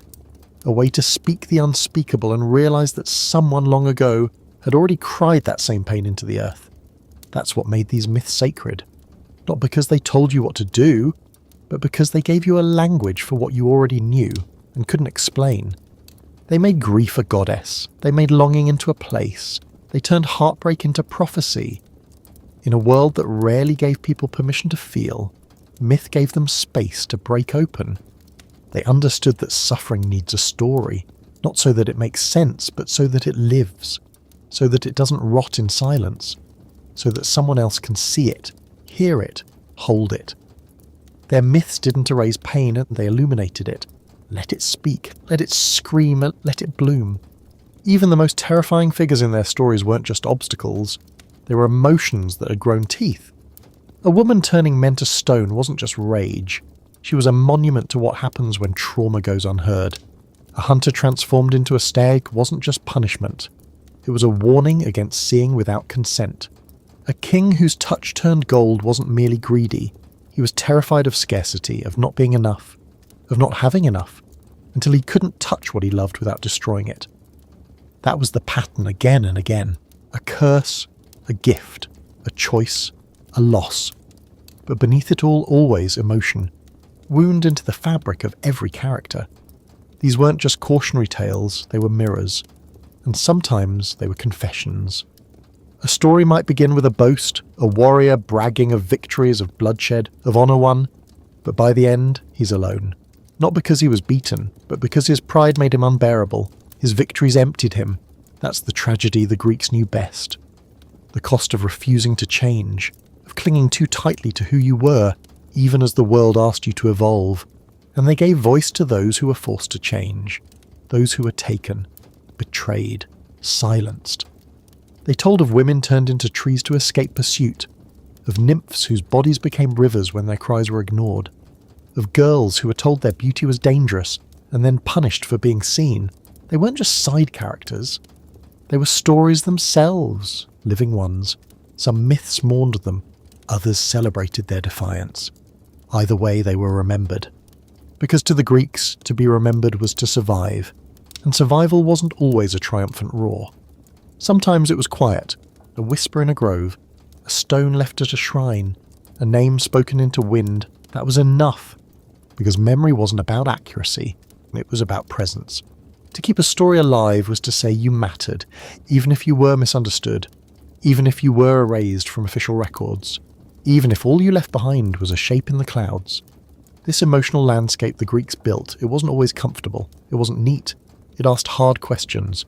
What do we do when we want something that harms us? What happens when our best intentions lead to someone else's ruin? Can love exist without ownership? Is forgiveness owed? They didn't try to resolve these questions with morals. They let them linger. They let them echo through generations, through firelit halls and temple carvings, through poetry scratched onto stone, through breath passed from one storyteller to the next. Because emotion wasn't weakness to them. It was sacred. It was how you touched the divine. It was how the divine touched you. Even the gods felt it fiercely. Apollo's love turned fatal. Artemis's anger became extinction. Hera's jealousy reshaped entire dynasties. Poseidon's grief created whirlpools that swallowed ships whole.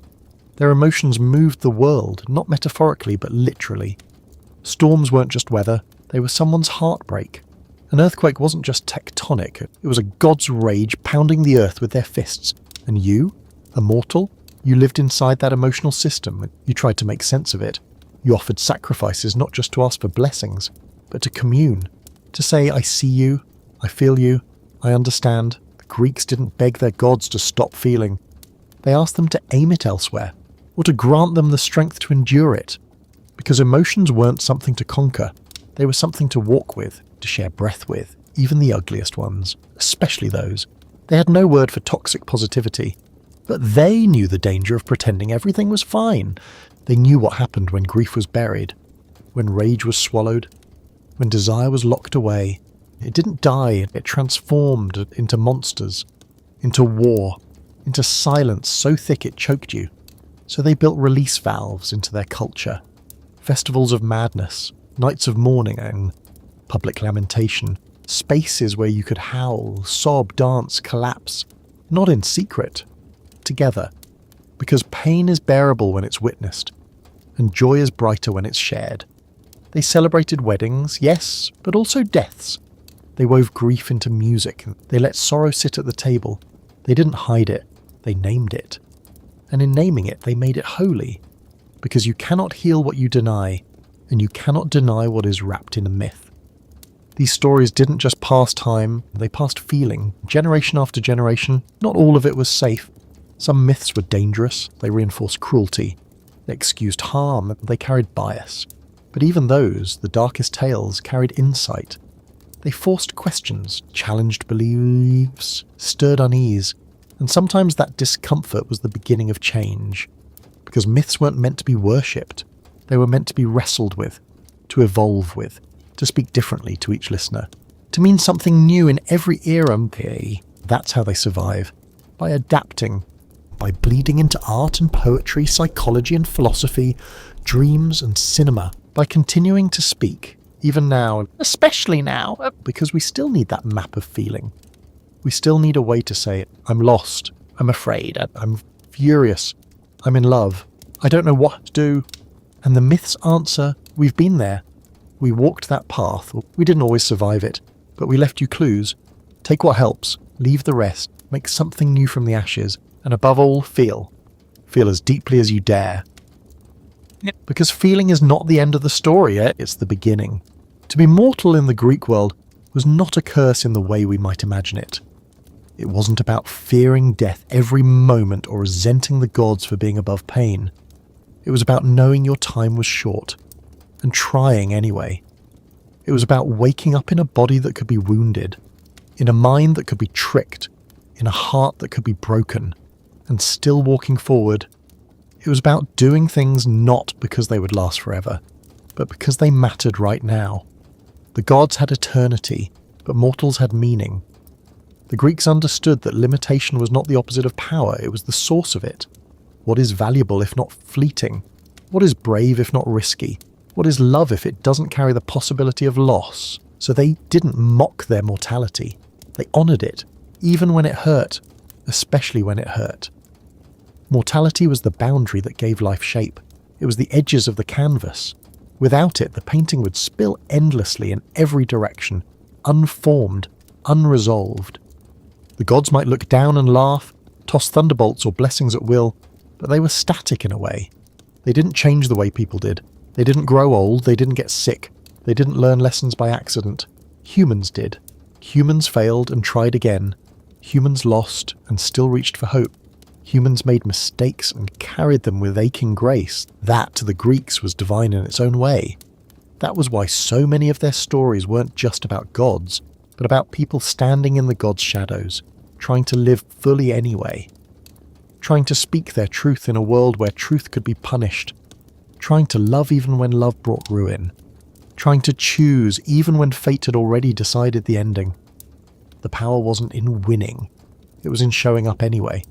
They told of a musician who descended into the land of the dead, not to fight, but to feel, to find the soul of the woman he loved, to bring her back with nothing but his voice. He sang, and the walls of Hades trembled. The shadows paused. Even the fates held their breath. He almost succeeded. Almost, but he turned too soon. He let doubt crack open the promise, and she was gone. Not because he was weak, because he was human.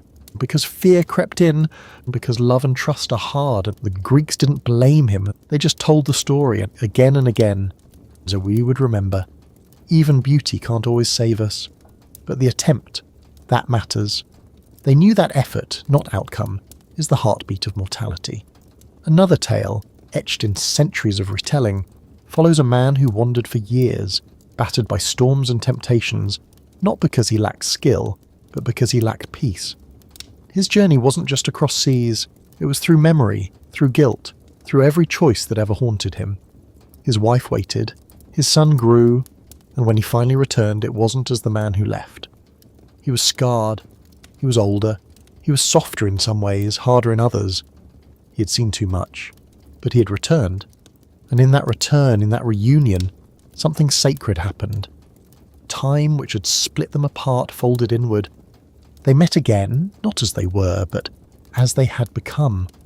The Greeks understood that relationships don't survive because they freeze.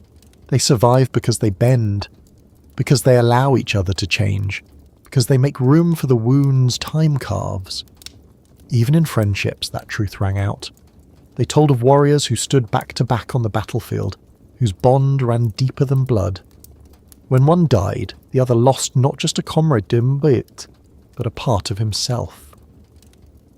And his grief turned to fear. He didn't mourn with silence, he mourned with rage, and that rage shook the world. But even vengeance couldn't heal him. Victory felt hollow. The friend was still gone, and the part of him that had loved so deeply, that too had died. The Greeks didn't shy away from the pain of connection. They said, this is the cost, and it is worth it, every time. Because without love, without attachment, without devotion, what is life? A string of breath, an emotion without meaning? They chose meaning, even when it meant suffering, even when it meant loss, because through that suffering they found clarity. Another myth speaks of a woman cursed to always see disaster before it comes, but never be believed. She tells the truth. She watches it unfold, and no one listens, not because she is wrong, but because her voice was taken from her. Not literally, but in credibility. That is a different kind of silence, a deeper kind. The Greeks gave it form. They said, even this deserves a name, and even this deserves a story, because how many people cry warnings into the dark and are ignored? How many suffer not from what they did, but from what others refuse to see? That silence, that disbelief is its own kind of violence. So they told it, and told it again, not to fix it, but to mark it, to say, we know, we see you, we carry your voice. They understood that some suffering doesn't end, but it doesn't have to vanish. It can be remembered, it can be held, it can be transformed. Just as the Greeks transformed even death. They didn't make it pretty, they made it real. Sometimes it was heroic, sometimes it was meaningless, often it was sudden, a slip, a misstep, a missed omen. But it always meant something, because in dying, a mortal marked the world, with love, with anger, with failure, with grace, and sometimes with defiance. A man might stare down a god and say, I do not regret. A woman might face execution and say, I would choose the same again. That was the power the Greeks gave to mortals, not eternal life, but eternal presence. To be remembered not because they never fell, but because they stood again, or because they refused to kneel, or because in the end they spoke a truth too large to be forgotten. They wrote these stories into the stones of temples, into the rhythm of poems, into the bones of the land itself. So when you walked through the hills or sat by the sea, you could feel them. Not as ghosts, as echoes, not as warnings, as reminders that you too are mortal, that you too will fail, that you too can try again, that you too carry meaning, not despite your end, but because of it. This was the secret the gods could never have. Not really. Because to live without death is to live without urgency, without risk, without that trembling thread of desire that makes every heartbeat matter. The Greeks knew this, and so they didn't worship death, but they didn't fear it either. They walked beside it. They looked it in the eye, and they said, I will dance anyway, I will sing anyway, I will build something beautiful even if it crumbles. I will love even if it breaks me, because I am mortal, and that is not weakness, that is a gift. Storytelling to the ancient Greeks was not a luxury, it was breath. It was the pulse of the village, the bridge between generations, the glue holding souls together through winters, through wars, through the aching loneliness of being small in a world ruled by mountains, monsters, and fate. It wasn't something done for fun, it was something done for survival. When the sun set and the fires were lit, stories flowed like wine. They warmed cold hands. They kept memory alive when names had been lost to time. They taught lessons no scroll could hold.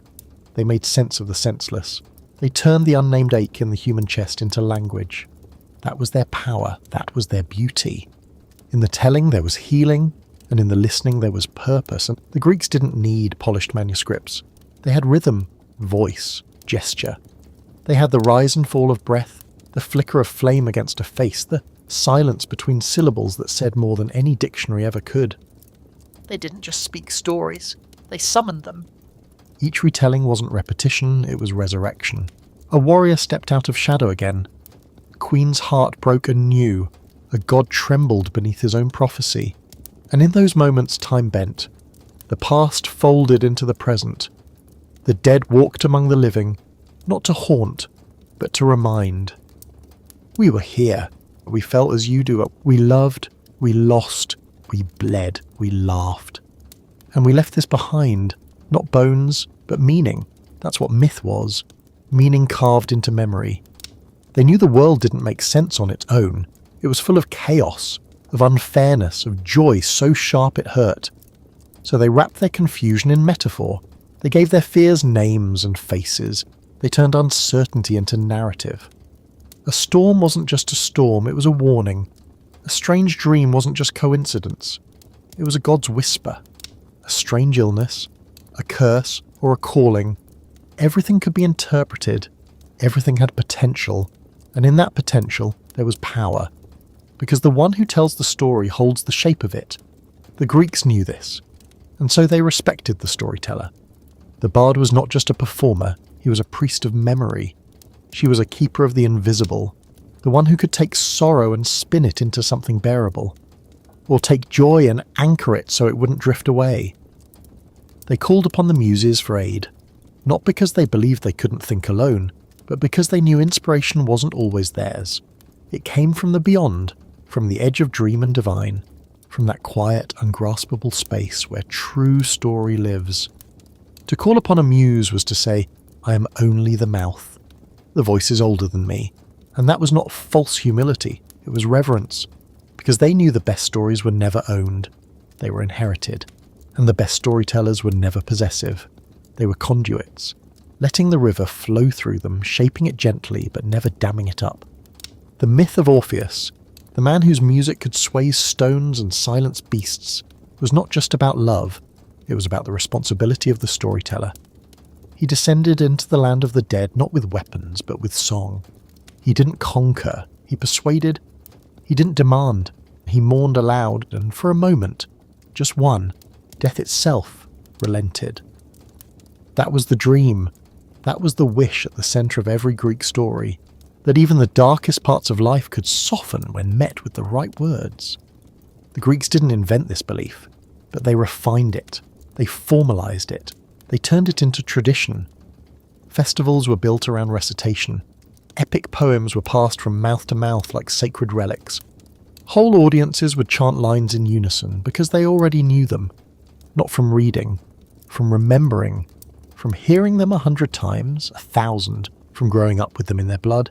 That's how stories lived. Not by novelty, but by devotion. By repetition that didn't dull meaning, but sharpened it.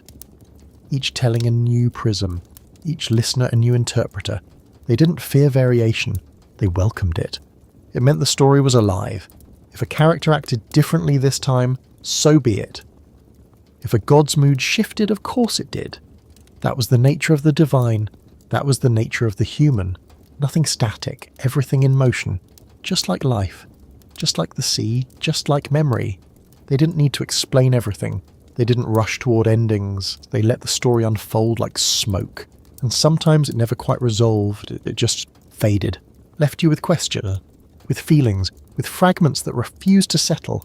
And that was enough. Because not every myth had to close. Some were meant to open you. To stir something, to unsettle something, and to call forth some truth you'd buried. That was the ritual. That was the rite. And when you told a story, you weren't just speaking to someone, you were speaking for someone. For your ancestors, for your ghosts, for the parts of yourself that had no language until now. The Greeks saw story as inheritance, as bloodline, as fire passed down not in urns but in utterance. That's why they guarded them, why they taught their children to speak them aloud. To sit still and listen, because in the telling there was lineage, not of kings, of soul. It wasn't about accuracy, it was about connection. One voice meeting another in the dark and saying, "This is what I've carried. Take it, shape it, pass it on." In that gesture, something holy happened. A boy in sandals became a keeper of heroes. A woman gathering water became a conduit for prophecy. The poorest fisherman could speak with the voice of a god. Because story equalized. It made no demands of birthright, only of attention, of care, of presence. That's what the Greeks taught us. Not just how to speak, but how to listen. To listen not for answers, but for openings, for keys, for signs, for the trembling thread that says, here, this matters, this is the moment, don't miss it. Because once the voice stops, the silence returns. And silence, while sacred, cannot carry memory the same way. It needs a body, a breath, a heartbeat to echo against, and when that is given, when the story is heard, something ancient is completed. The circle closes, and the story lives again. The ancient Greeks didn't separate their stories from the land that held them. To walk through a grove wasn't simply to pass trees, it was to enter a living archive, a space where myth still lingered in the dust and the breeze. To them, geography wasn't neutral, it was charged.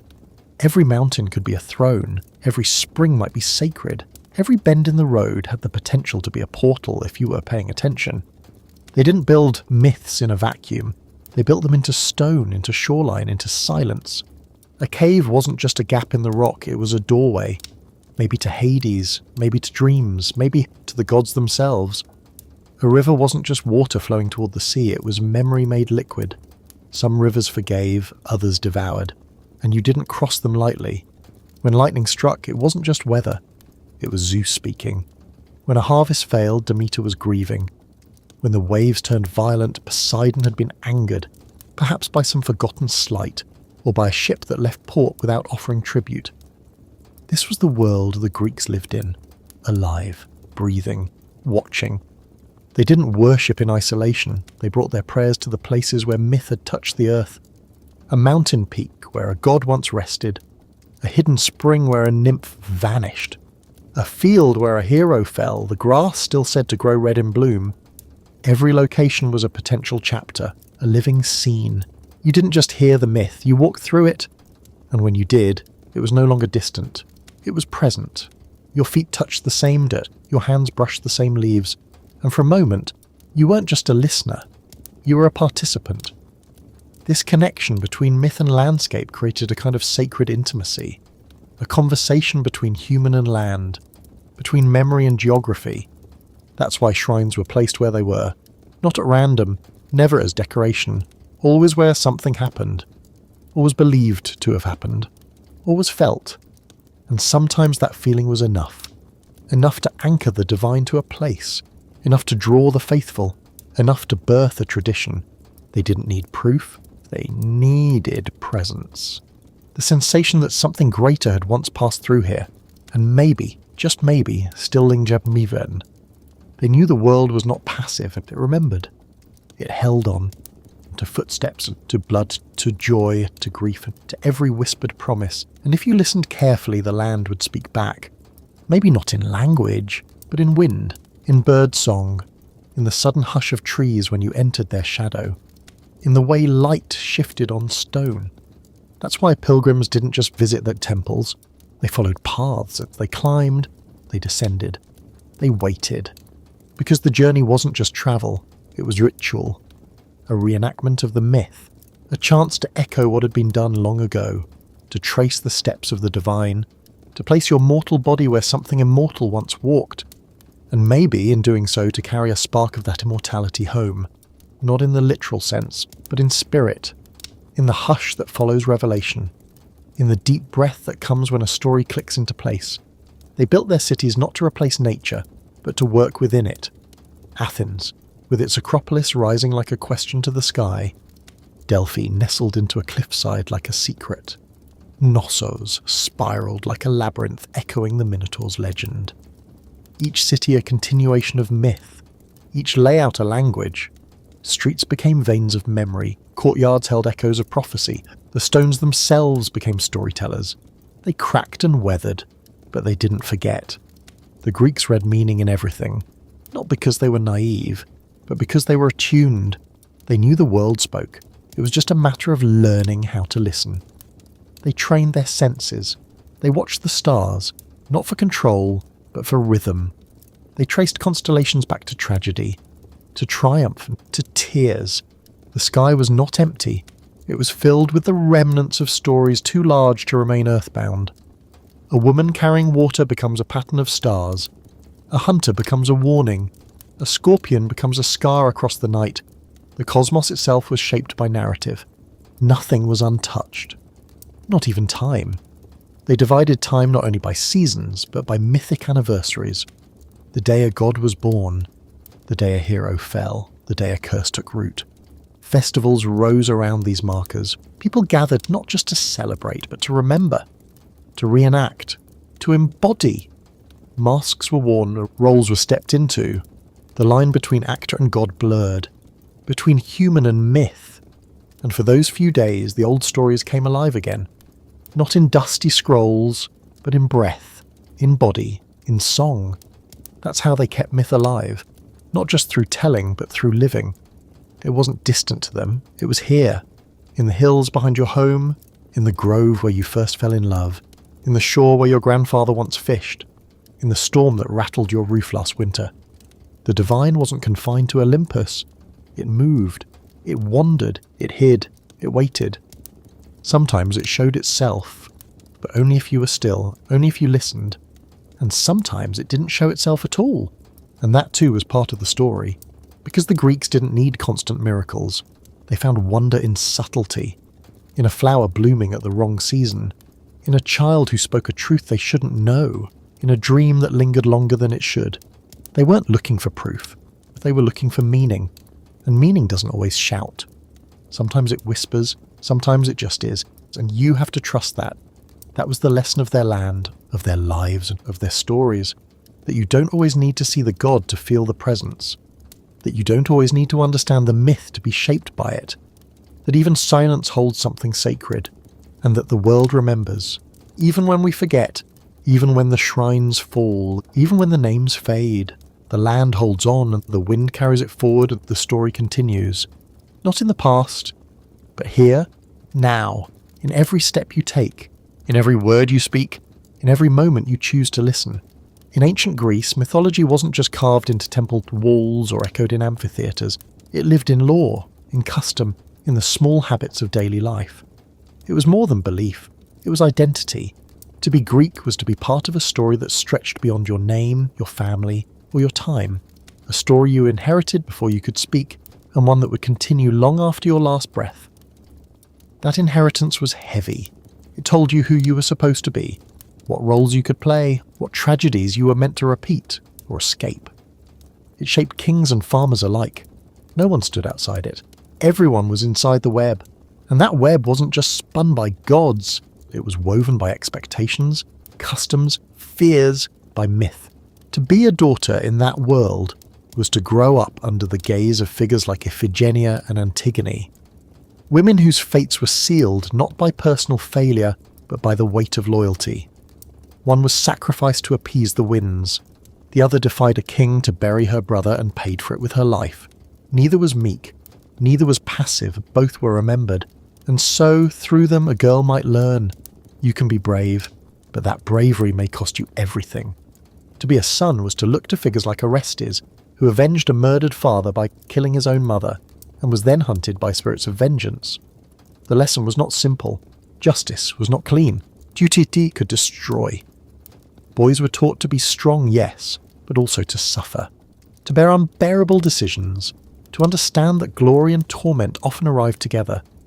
Even city leaders took their cues from myth. A ruler who ignored prophecy was warned by tales of Thebes and Troy. Cities that fell not because of weak walls, but because of arrogant hearts. Myths held up mirrors. They didn't just show the world as it was. They showed what it could become if people weren't careful. They made consequences visible. They made choices echo. And they did something else too, something more intimate. They gave people a language for their own contradictions. A man could be both noble and cruel. A woman could be both victim and force of nature. A family could be bound by love and poisoned by betrayal. These weren't errors in storytelling. They were the point. The Greeks weren't building a utopia. They were charting the human condition. And in doing so, they shaped how individuals saw their place in the whole. Every citizen knew the names of heroes, but also the curses that followed their families. The house of Atreus, for instance, an unending cycle of murder, revenge, guilt, and divine punishment. Everyone in that bloodline tried to change course, none succeeded, until someone chose to end the cycle not with a knife, but with compassion, with mercy, and even that act wasn't clean. It split the heavens, it forced the gods to evolve. That was the genius of Greek myth. It didn't freeze its figures. It let them clash, shift, grow, and even the gods weren't exempt. They argued. They changed sides. They got things wrong. Aphrodite's beauty caused wars. Athena's wisdom brought unintended chaos. Zeus himself was often the cause of strife rather than the solution. There was no divine perfection, only divine complexity, and that complexity bled into society, into how people related to power, to fate, to each other. A soldier might go to war thinking he was Achilles, but return home feeling more like Ajax, betrayed, broken, too proud to ask for help. A wife might wait like Penelope, faithful to the point of legend, but with a bitterness growing in her chest. No one fit the mould exactly, but everyone fit somewhere. That was the secret. Myths didn't command obedience. They offered blueprints and warnings. Follow this path and you might rise, but tread too far and you will fall, not because the story hates you, but because it's already told. And yet, sometimes, just sometimes, a mortal bends the tale, chooses differently, finds a new ending, like Medea who refuses to be discarded. Her vengeance is terrifying, but it is hers. Or like Prometheus who endures eternal torment for giving humans fire. The gods hate him, humans revere him. What does that say? It says the story is never just one thing. It shifts depending on where you stand, depending on what you're willing to see. And so the Greeks lived with these contradictions. They didn't resolve them. They respected them. They built cities that honoured gods and feared them at once. They wrote laws that echoed the divine order, but sometimes broke it in secret. They prayed for justice, but often bribed for mercy. This wasn't hypocrisy, and it was humanity. And the myths made room for it. In doing so, they gave people a rare kind of freedom. The freedom to fail. The freedom to fall apart, to be ugly and to be lost. To not know the right answer. Because in the mythic world, being wrong didn't make you unworthy. It made you part of the story, and the story always went on, even if you died. Even if your name was forgotten. Even if your temple crumbled. Somewhere, someone would remember. Someone would tell it again. With new emphasis, new meaning, new tears. That was immortality. Not in the body, but in the tale. The Greeks didn't need their heroes to be flawless. They needed them to be felt, to be real. And in that realism, myth shaped everything. Art, politics, love, language. A debate in court could quote myth as evidence. A poem could twist an old tale into something radical. A man wooing a lover might promise not just devotion, but mythic devotion. That's how deeply the stories ran. They weren't tools, they were atmosphere. They shaped the way people breathed, thought, desired. And in time, that atmosphere spread. Past Greece, into Rome, into Renaissance paintings, into modern novels, into movies and television and video games. And still the shape remains. Still we feel the weight of those early choices. Still we ask, am I being punished? Or is this just fate? Am I the villain? Or the misunderstood hero? Should I speak? Should I stay silent? Should I follow the script or tear it apart? And always, myth is there, not to answer, but to whisper. Others have stood here. Others have wondered. Others have chosen, rightly, wrongly, bravely, foolishly. And now it's your turn. What will you do? Because the story continues. It always does. You don't need to wear a toga or stand among marble columns to live inside a myth. You already do. The questions you ask late at night, the silent deals you make with the stars, the ache you feel when someone you love becomes a stranger. Those are the places myth never left. It's not just old names in dusty texts. It's the rhythm of every choice that feels too big to carry. Every moment when the world demands more than you're sure you can give. That's the truth the Greeks understood better than most. That myth is not a relic. It's a mirror. Not a static tale frozen in stone, but a living rhythm inside your pulse. It's the way your chest tightens when you stand at the edge of something vast, whether it's a decision, a cliff, or a person who sees you too clearly. It's the fire that builds when you're ignored, the silence that lingers after loss, the strange pull you feel towards stories that are thousands of years old, yet somehow still speak directly to you. The names may change, but their patterns don't. We still chase after unreachable beauty and call it love. We still trade pieces of ourselves for approval and call it ambition. We still betray what we know is right and call it survival. That's myth alive and breathing. You see it in the man who breaks what he loves because he doesn't know how to hold it. in the woman who waits too long for someone who's never coming back, in the child who inherits the wounds he never asked for, in the leader who loses himself inside the role he was supposed to play, in the artist who would rather starve than dilute the truth inside her. Modern life wears myth like perfume, subtle, almost hidden but unmistakable if you know how to smell it. When your best friend turns cold overnight and you tell yourself, this must be my fault, you're echoing Narcissus and Echo, where communication fails and no one hears what they truly need to. When you sacrifice your sleep, your peace, your boundaries for the approval of others, you're living the story of Icarus, flying too close to a sun that never promised kindness. Even now, in boardrooms and hospital rooms, in classrooms and bedrooms, myth lingers. It sits behind the therapist's chair. It curls around the feet of anyone who's ever tried to explain a feeling that won't go away. It lives in the questions we're too afraid to say out loud. What am I supposed to do with all this pain? What if I'm not the good one? What if I ruin everything? The Greeks didn't run from those questions. They wrapped them in names and rituals and let them breathe. They didn't say, don't feel this. They said, let's give that feeling a face, a body, a story. Let's follow it to its end, even if the end hurts. And that's why their myths endure, because life still hurts, because endings still sting, because we still want to be seen and still fear what happens when we are. They gave shape to what we try so hard to avoid. They made it beautiful and terrible and sacred. And most of all, they gave it company. They said, you're not alone in this. There was once a king who drowned in his own hunger for gold. There was once a queen who raised monsters because no one loved her. There was once a soldier who couldn't stop crying after war. There was once a man who walked into the underworld just to hold her hand again. You are not the first, you won't be the last, but you are part of the same tapestry. We talk about mythology as if it belongs to museums, but it belongs to breakups, to hospital hallways, to that voicemail you still haven't deleted, to the song you can't stop replaying, to the feeling you get when someone touches you gently after you've spent your whole life bracing for the opposite. That's myth. That's where it lives now, not in books but in bodies, not in temples but in tears, not in statues but in silence. It follows us, or maybe we carry it forward. Maybe it lives because we do, because we keep reenacting its themes, whether we mean to or not. Every time you forgive someone who doesn't deserve it, every time you refuse to become what hurt you, every time you fall in love knowing how badly it could go, you are living a myth.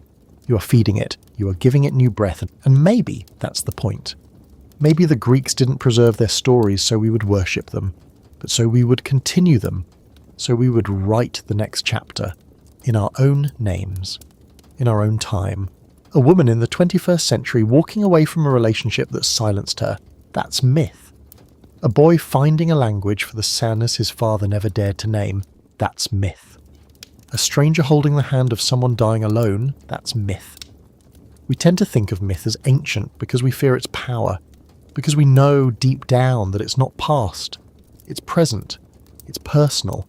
And the moment you see yourself in there, everything shifts. You realise the gods were never far. They were never elsewhere. They were always right here. In your doubt, in your fire, in your shame, in your resilience. They weren't meant to control you. They were meant to reflect you, to help you see the bigness inside your smallest days, to remind you that your confusion is worthy of reverence, that your contradictions are sacred, that your pain deserves poetry, and maybe that's the greatest myth of all. The one that says you must be perfect to matter. The Greeks knew better. They knew imperfection was the birthplace of wisdom, of beauty, of story. They didn't worship the flawless. They honoured the broken, the ones who fell, the ones who screamed, the ones who kept going. So maybe, when you feel most lost, most wrecked, most unravelling, you're not failing. You're beginning. You're stepping into the oldest tradition there is. You're becoming the story. And that is holy. That is enough. That is myth. What survives when cities fall, when temples collapse, when names are worn smooth by wind and rain and nothing familiar remains? What is left when the monuments have turned to dust, when the language has changed and the gods have long since faded from altars? The answer, if you listen closely, is always the same. The story.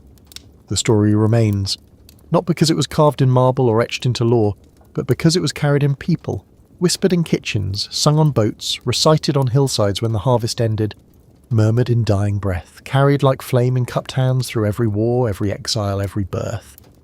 And that story, the Greek myth, survives not because it was the loudest, but because it was the most human. The most willing to look directly at the unexplainable and say, "We do not understand, but we will try to name it anyway. We will wrap it in rhythm, in symbol, in fire, and maybe by doing so we can bear it." That's what the Greeks gave us. Not easy answers, not perfect heroes, not sanitized tales for polite company. They gave us the real, the mess, the longing, the grief so large it needed a goddess to contain it, the rage that turns men into legends and legends into caution, the love so raw it had to become a song. They took the wild chaos of being alive and poured it into forms we could hold, into shapes we could share, into rituals that made us feel less alone. They knew the body would die. They knew the temple would fall. But they trusted the myth to continue. And it has. Not because we remember every detail perfectly, but because we remember how it felt. That aching familiarity when you hear about a mother losing a child and willing to burn the world to get them back. That chill when you hear of someone trying to outrun their fate and meeting it in the very act of running. That quiet knowing when someone loves too much, too fiercely, and is punished not by others, but by their own devotion. These feelings are not gone. They have only changed costume. Today the names are new, but the bones are the same. You're not reading myths anymore. You're living them. Every time you say something you cannot take back. Every time you stand between what is expected and what is right. Every time you choose kindness when it would be easier not to. You are becoming part of something older than words. Because myth is not a closed book. It is an open breath. It is every moment we remember that life is not made of facts, but of feelings too large to name. The Greeks didn't need science to know the soul was real.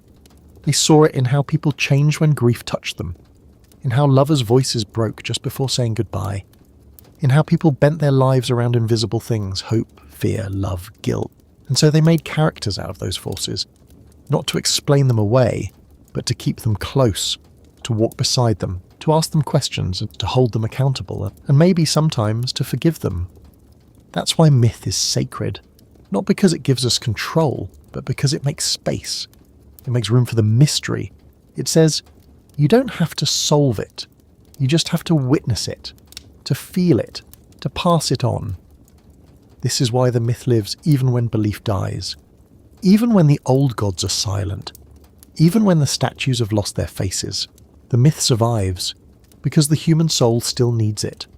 Still needs something older than logic to rest in. Still needs to sit at the edge of the fire and say, tell me the story again, the one where he falls, the one where she rises, the one where they try even when they know they'll fail. Tell me the one where the impossible becomes possible, just for a moment. Tell me the one where death does not end love. Tell me the one where the hero isn't brave because they're unafraid, but because they're terrified and they do it anyway. Tell me the story that says, we have been here before, and we survived. The myth lives not because it is unchanging, but because it is changeable. Because it meets each generation where they are. It shifts, stretches, sheds its skin and wears a new one. It becomes tragedy, then comedy, then allegory, then symbol, then song. It bends, and still at its core it holds the same truths, that life is precious and brutal, and that beauty and suffering live side by side. That wisdom is earned, not given, that love is a force so vast it can shape nations or destroy them, that choices matter, and that we are not alone in our wondering. You could say myth is dead because no one prays at Mount Olympus anymore, but listen closely and you'll hear it everywhere. In films that draw on ancient plots without realizing it. In songs that echo the same heartbreak sung thousands of years ago. In children who ask, why do people hurt each other? And parents who pause before answering. In lovers who reach for each other with the knowledge that all of this moment, this tenderness is temporary. And that, precisely because it is temporary, it is sacred. You live in myth every time you resist despair. Every time you forgive something unforgivable. Every time you stare at your reflection and try to understand the stranger looking back. The Greeks didn't ask us to be perfect. They asked us to see ourselves in the gods, to see the gods in ourselves, to see the past in the present, to see that what happened to Helen or Hector or Hecate isn't gone. It is happening again, right now, in you in someone you love, in the people you will never meet, but whose stories echo yours. The myth breathes through all of us, and because of that, it will never die. Because as long as there are people who cry in the dark, as long as there are people who sing even when no one is listening, as long as there are people who choose hope when it would be easier to shut down, the story continues, not because it has to, but because we need it to. And that need, that longing to make sense of the senseless, to find form in chaos, to speak the unspeakable, is the truest proof that we are still part of something ancient, something vast, something alive. So the next time your heart breaks, or your soul stirs, or your hands tremble with a choice you didn't want to make, don't look away. Look deeper. You might find yourself standing at the edge of a myth, not to escape, but to enter, to add your breath to the fire, to keep it burning, because it was never just a story, it was always a home, and you were always meant to find your place in it.